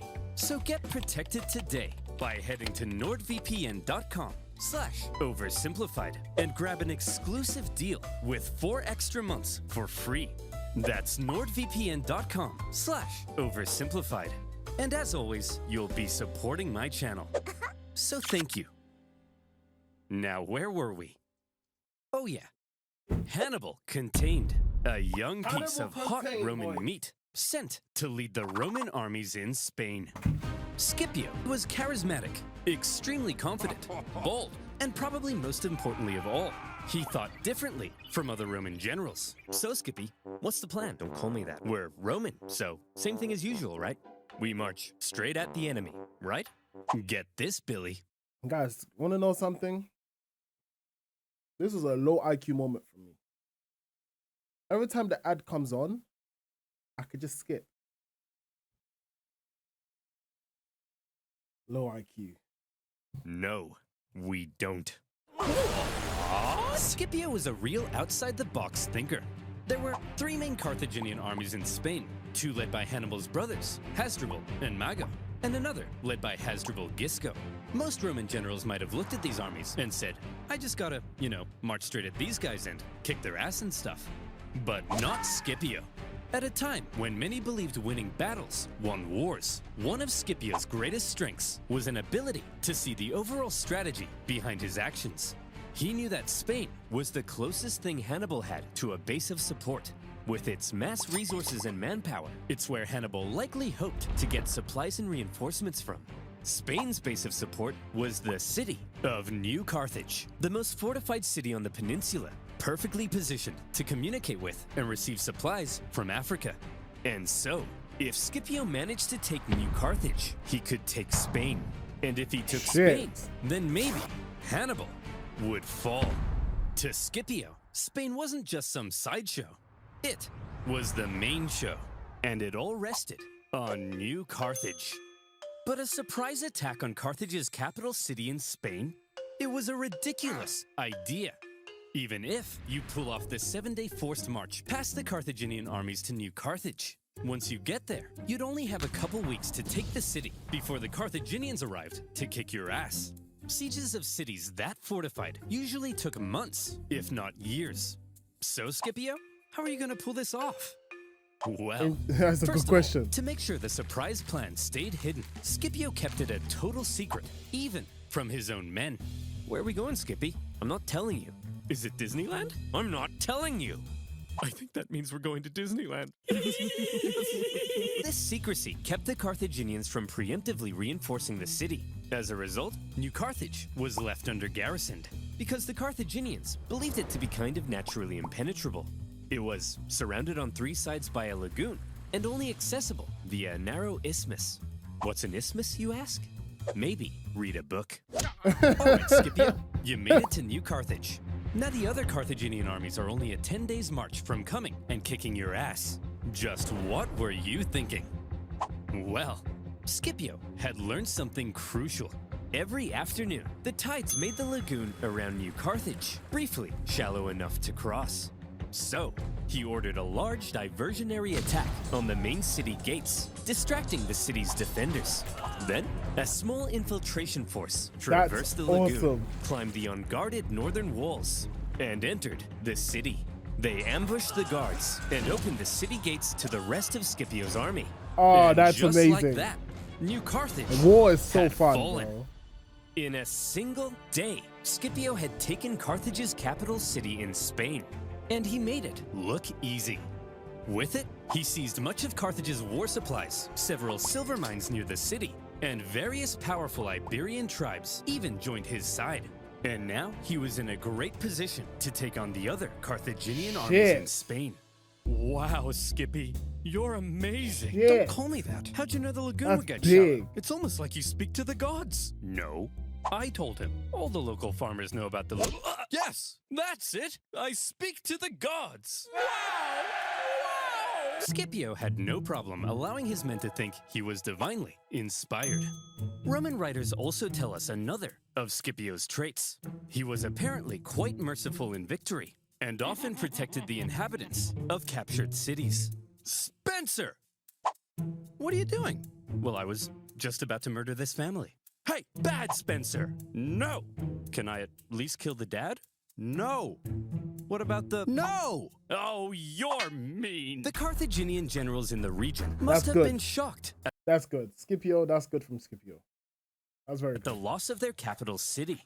There was now a Terminator in Spain, and he was coming.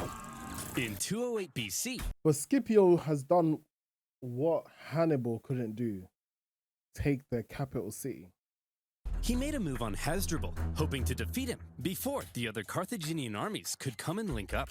When Hasdrubal heard Scipio was coming, he said, Hasdrubal did the sensible thing and climbed a big hill for safety. Hey, get down here. I want to kill you. Fat chance, Vin Diesel.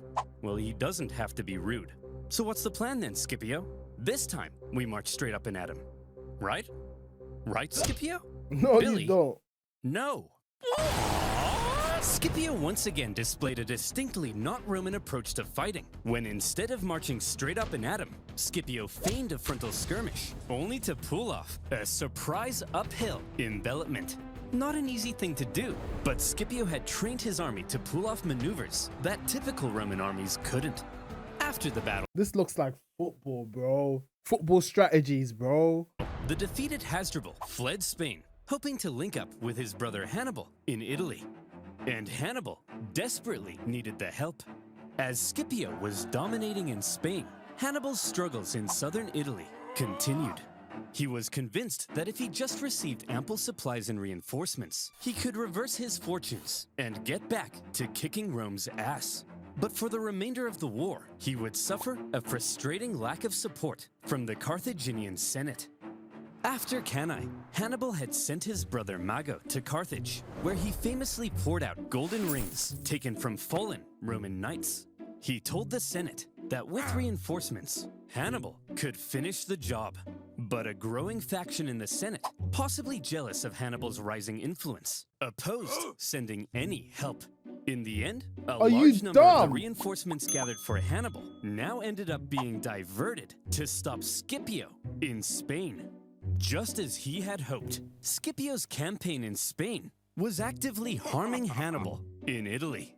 However, those reinforcements meant that when Scipio made a move on the remaining Carthaginian armies in Spain, they now likely outnumbered him.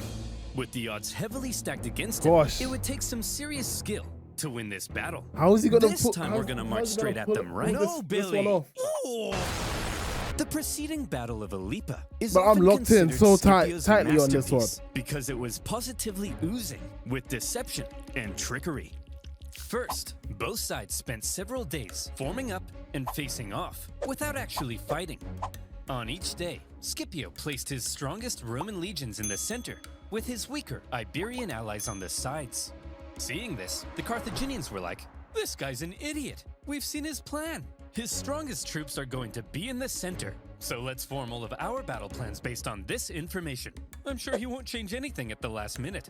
Then, when the day of battle came, Scipio woke up the Carthaginians with an early morning attack, causing them to rush out of camp without breakfast.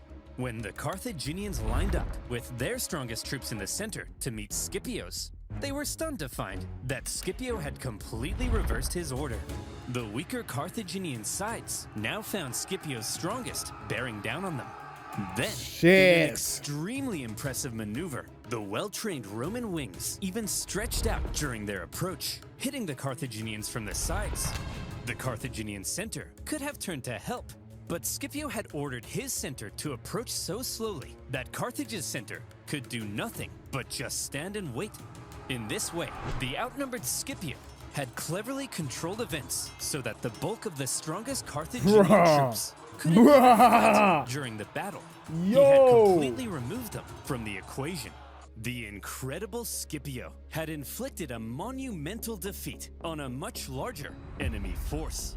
And the Battle of Ilipa was the final nail in the Wait, hold up. larger enemy force. They lost 50,000, and Rome lost only 7,000. Fuck. This is insane. Scipio is literally Hannibal. And the Battle of Ilipa was the final nail in the coffin for Carthaginian Spain. Yet more tribespeople continued to side with the Romans, and the remaining Carthaginians retreated to the coast and eventually fled the peninsula. And would you look at that? In just a few years, the incredible young Scipio had turned Spain completely red. The Carthaginians must have been stunned. You idiots. Instead of helping Hannibal, yeah? This is what you've done. Idiots. Because of jealousy. His Spanish campaign had almost been as impressive as Hannibal's campaign in Italy. In fact, see if any of this sounds familiar. In Spain, Scipio had used the environment of the battlefield to his advantage. He staged ambushes by concealed troops. He treated local tribespeople well, earning their friendship. He even once forced his enemy to come out and fight him without breakfast. Each and every one of these tactics were possibly borrowed from a certain one-eyed general. Yep. In all the battles Scipio had fought against Hannibal, it seemed he may have been taking notes. Hey! Scipio! What? Stop stealing my tactics! I'm 700 miles away. I can't hear you. What did you say? What? This is What? Better incredible. yet, Scipio's achievement in taking a well-fortified city, plus his understanding of the overall strategy, has led some historians to argue he wasn't just as good as Hannibal. Scipio may actually have been better. This Yeah. young man, who many in 'Cause he Rome took had all of doubted, Spain. had just shut those silly billies. Right, the flip up. Mere years ago, it looked like Rome had no chance of even surviving this war. But now, the momentum of war was shifting astonishingly fast. And for Hannibal in Italy, things continued to head south. Before Scipio had even gone to Spain, the Romans had placed Capua, Hannibal's largest city in Italy, under a dangerous siege. And in order to rescue it, Hannibal needed to take drastic action. Fast. Man, everything's falling apart. Fine, I'll do it. Do what? Yeah, you've convinced me. I'll march on Rome. Hannibal, that conversation was 5 years ago. I know, bro. Hannibal, it's too late now. You've lost so much, bro. You've lost so much. It's too late. No one's trying to convince you to march on Rome. I said I'll do it! Quit nagging me! Ugh. Hannibal finally marched on Rome, hoping it might draw the Romans away from Capua. The Romans saw Hannibal approaching their city, and they freaked the hell out. Hannibal is said to have closely approached the city walls, inspecting the defenses, as the Romans inside quivered in their togas. However, Hannibal probably knew he had no chance of taking the city. The whole thing was a feint, and Hannibal soon left. The Romans famously coined the phrase, Hannibal is at the gates, to describe a moment of crisis or severe desperation. But for accuracy's sake, the phrase should probably be, Hannibal is at the gates. But don't worry, it's just a feint to draw the Romans away from Capua. And it didn't even work, because the Romans stayed at Capua, and the Capuans misunderstood and thought Hannibal had abandoned them. And so, they surrendered the city. Fuck. But apparently that's not as catchy. Despite a few successes, including an ambush in Oh 208 man, BC, this is an where L. Hannibal managed to kill both consuls in one go, Hannibal was slowly but steadily losing his grip on southern Italy. Even Hasdrubal, who had fled Spain to join Hannibal, never reached his brother. He made his own dramatic crossing of the Alps, just as Hannibal had done. But unlike Hannibal, the second Hasdrubal arrived in Italy, he was immediately pulverized. The Romans then took his head and threw it over the walls into his brother's camp. Hannibal was becoming extremely isolated. Shit. After his impressive conquest of Spain, Scipio returned to Rome a hero. And when the election came for next year's consuls, despite not meeting the typical requirements, Scipio won in a landslide. But the question now was, what would he do next? All right, what's your plan then, Scipio? You're gonna go fight Hannibal now, right? Get this, Fabius. No. Scipio's plan remained the same as before. Don't attack the monster directly.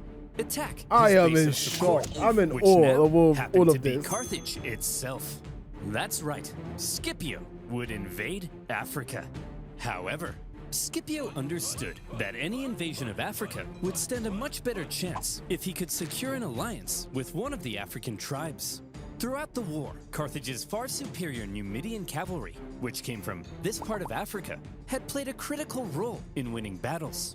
Numidia was divided between two rival kings. In the east, the king Syphax had sympathized with Rome for much of the war, and so at some point, Scipio visited Syphax to ratify a treaty. It just so happened, however, that the Carthaginian general Hasdrubal Gisco, whom Scipio had fought in Spain, also arrived at the exact same time. And so Syphax invited both Scipio and Gisco for a meal. The two Ayo, men that's fought for awkward. Syphax's That alliance, is so and by awkward. Roman accounts, Scipio was positively charming. Come on, Syphax, stick with us Romans. We'll build a naked statue of you. Very enticing. If you join our side, Syphax, we'll give you a 2% discount on figs. You like figs, don't you? Not really. Hey, Syphax, Figs is check this insane. out. Wow! Hey, Syphax, check this out. Killed Did him. he just defecate? I believe he did. Well, Scipio, you clearly Oh, are the most shoot. charming man in the Mediterranean. My alliance is... Syphax, I'll let you marry my extremely hot daughter. Yours! Unable to compete with Love Syphax's it. libido, Scipio instead made contact with Syphax's rival, the other Numidian king, Massinissa, who was a longtime ally of Carthage. Scipio told Massinissa, if you join the Romans, I'll help you defeat Syphax and become the ultimate Numidian king. And so Massinissa was now on Silly. Team Rome. Good job, Skippy. Silly. With a Numidian alliance solidified, Scipio prepared for his invasion of Africa. He raised a volunteer force that included many of the disgraced survivors from Cannae, and he set sail. Well, Terry, any news from Italy? Has Hannibal won the war yet? Who on earth? Here's Skippy! The Roman landing sent a clear message to the Carthaginians. You know what's funny? For someone to be asking, has Hannibal won the war yet? Yeah, it's insane. When he needed recruitment, reinforcements, no one helped him, and now you're asking if he's won. You idiots. They deserve it. They deserve it. I'm on Hannibal's side solely. Fuck the calves. You don't invade us. No. I'm taking this personal, We guys. invade you. For the first time in the war, the Carthaginian homeland was under threat, and the Carthaginians needed to defeat Scipio at all costs.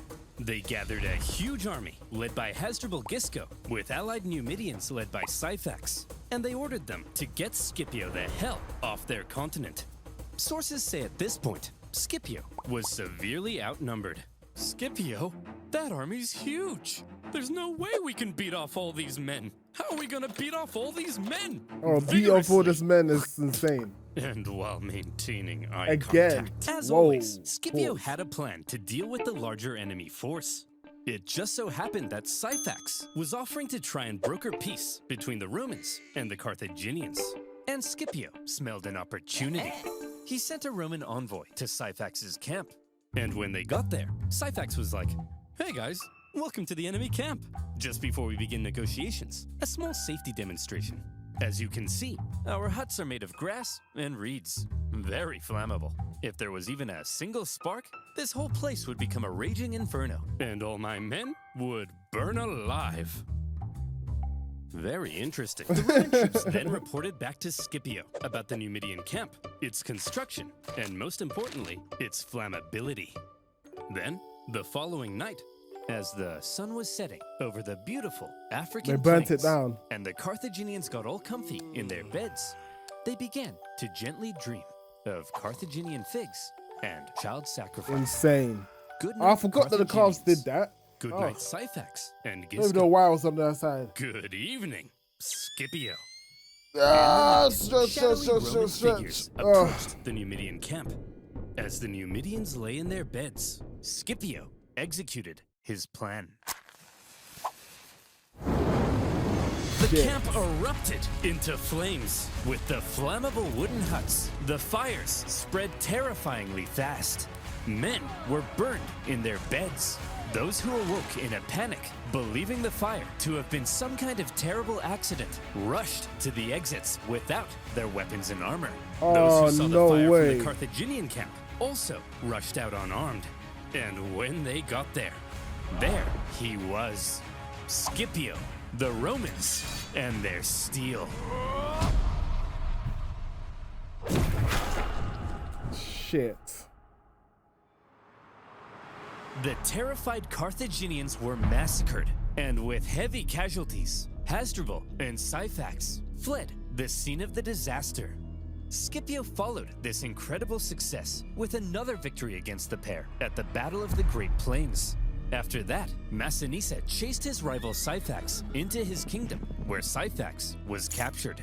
Massinissa was now the ultimate Numidian king.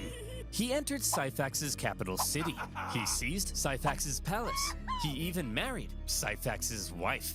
And when Scipio Oh! got mad at him for marrying a Carthaginian girl, he then poisoned his wife. Oh! Boys will be boys. Having defeated the Carthaginian armies in Africa, almost Absolutely nothing now stood between diabolical. Scipio and Carthage. And the Carthaginians were freaking out. What do we do? What do we do? There's only one thing left to do. Recall him. Oh, Well, now you Hannibal, need Hannibal. You've been here in Italy for 16 years. This is practically your home. You're basically Italian. Yes, Gerald. And I've had such a lovely time. I don't want I Hannibal ate to help spaghetti, him. Did this Personally. with my hands. I've committed my whole life to this campaign.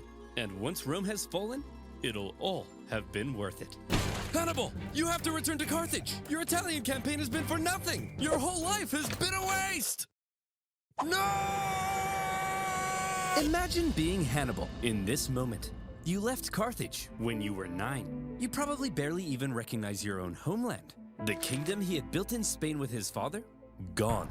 And now his Italian campaign, his vengeance. Was it really all for nothing? But that was that. Carthage was under threat, and Hannibal had to protect his home city.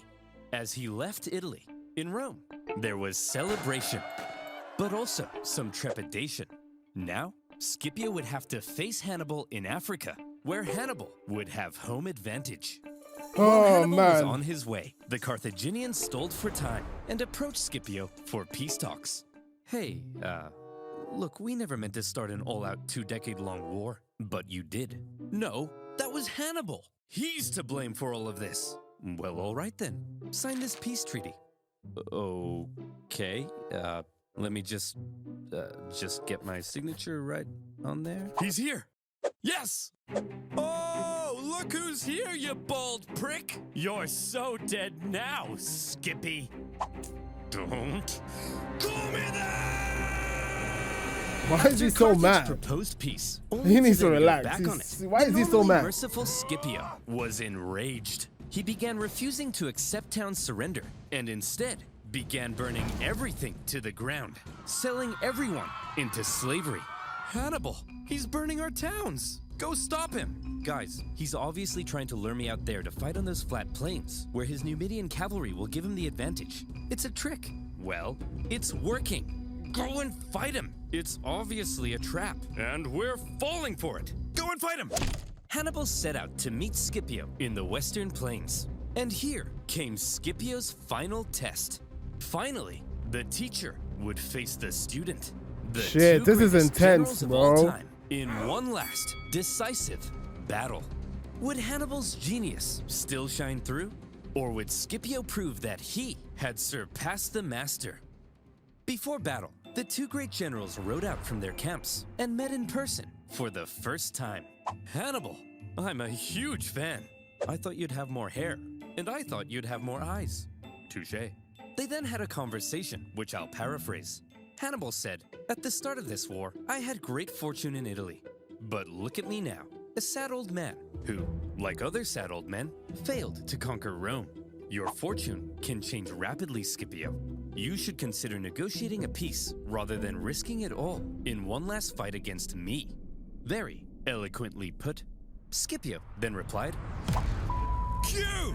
Negotiate? Negotiate what? Oh I took my Spain. God. I'm about to burn your pathetic city to the ground. What could you offer me in negotiations? I already have it all! Ah! Seriously though, Hannibal, I am such a big fan. And so, it was settled. The two great generals would face off one last time in the epic Battle of Zama. Battle of Scipio gave his Zama. men, consisting of many survivors from Cannae, a pre-battle speech, telling them not only would they gain redemption, but they could become masters of the world. Hannibal told his men probably nothing, because most of them didn't even speak the same language. As the two armies lined up for battle, something interesting became clear. Hannibal had more infantry and hoped to use them to brute strength the Romans. But Scipio had the nimble Numidian cavalry and hoped to pull off an envelopment. It was a complete role reversal of Cannae. As the battle began, Hannibal made his first move. He sent his 80 war elephants to smash through and weaken the Roman infantry. Scipio had the perfect response. He had altered his formation to create passages between the Roman maniples. His light troops stepped aside at the right moment, revealing the gaps ahead of the charging elephants. Elephants, if given the choice between a suicide charge into spears or a nice clean escape, will probably choose the escape. And that's Fuck what me. happened. Some elephants were so frightened from the noise that they even turned and smashed back into the Carthaginian cavalry, which the Roman cavalry then engaged. Yo. Your move, Hannibal. Hannibal wasn't an idiot. He This knew is that a he was battle. fighting superior Numidian cavalry Holy on open shit. plains. So when his weaker cavalry ended up being routed from the battlefield, he probably wasn't surprised and hoped the Roman cavalry would be lured as far from the battlefield as possible, because his infantry needed time to do a clever little job. Hannibal had the numerical advantage, and he had positioned his army in 3 lines. The weaker troops were at the front, while his best men, the army that had been with him in Italy, were in the rear. Okay. As the Romans smashed into the weaker front lines, they managed to cut through them, but suffered losses and exhaustion in doing so. The same with Hannibal's second line, so that by the time the Romans reached Hannibal's superior third line, the two sides may have now been about equal in number. But The exhausted Romans had just fought an entire battle to get there, while the remaining Carthaginians were fresh and ready to go. Hannibal was still a genius. And this is where the final race began. Could Hannibal's stronger infantry finish off the Romans before the Roman cavalry returned from their pursuit? Who would be quicker, the Carthaginian infantry or the Roman cavalry? The answer: the cavalry. They had called off their pursuit just in time to turn around and hit Hannibal from the rear. And that was the deciding move. As the sandwiched Carthaginians were hacked to pieces, Hannibal knew he had lost, and he escaped the battlefield. It was a battle that some historians say was well fought on both sides. Both showed their genius, but fortune fell in the favor of Scipio. With just a few thousand Roman casualties compared to 40,000 Carthaginians, Scipio had won. Hannibal advised the Carthaginian Senate that it was time to surrender. 17 years of war, finally over. The terms Rome placed on Carthage were harsh. They lost territory and were prohibited from starting any more wars with anyone without Rome's explicit permission. Carthage basically became a weak Roman client state. And what of these two military geniuses? Well, Scipio returned to Rome triumphant. For his victory in Africa, he was given the title Scipio Africanus. He had delivered Rome from an existential threat, and so, from here on out, he was primed to dominate Roman politics. He was even offered to become consul for life, but he humbly refused. Politics being what it is, however, jealousy eventually grew. Scipio and his family ended up battling accusations of corruption, and Scipio, possibly becoming tired of Roman politics, retired to a nice country house by the coast. Hannibal also took a leading role in Carthaginian politics after the war, but again, due to jealousy, factionalism, and a possibility of arrest by the Romans, he eventually entered exile. He spent the remainder of his years out east, even advising enemies of Rome. Rome's hatred of Hannibal endured, and they never stopped hoping to someday capture the monster. One story is told of how when a much older Hannibal was chilling in the city of Ephesus, a Roman delegation was sent to the city, and in that delegation was Scipio Africanus. The two men met for the second time, and they seemed to have gotten along quite well. Scipio asked Hannibal who he thought the three greatest generals of all time were. Hannibal placed Alexander the Great in number 1, Pyrrhus of Epirus in number 2, and in third place, himself. Scipio then asked, "And what if you had defeated me at Zama?" "Well, Scipio, then I would have been the greatest general of all time. Please, call me Skippy." Eventually, around 183 BC, Hannibal, now in his 60s, came under threat of Roman capture. After a long life, he chose to take some poison. According to Livy, his last words: "Let us now relieve the Romans of the anxiety they have so long experienced, since they think it tries their patience too much to wait for an old man's death." Wow, Hannibal. What a dignified end. Gross. And there you have it. The Second Punic War. Finally done. It took 17 years to end the war, and on a personal note, making these videos has also taken 17 years off my life. Carthage began to recover from the war shockingly fast, however, and anxieties over Carthage would remain in Rome. In particular, one senator would begin calling for one last crusade against Carthage to end the threat once and for all. He famously began to end all of his speeches with one singular phrase, one of the most famous phrases in Roman history. Carthago delenda. Carthage must be destroyed. Oh, that's the translation. Third Punic War. Shit, that's a third? Holy shit. Ladies and gentlemen, the Punic Wars. I don't know what you guys thought about that. Did you guys learn anything? I learned a lot. That's insane. That was a trip. Hannibal, Scipio. Oh, bro, them two legends. Oh, they made this video what it is, bro. They made this exciting.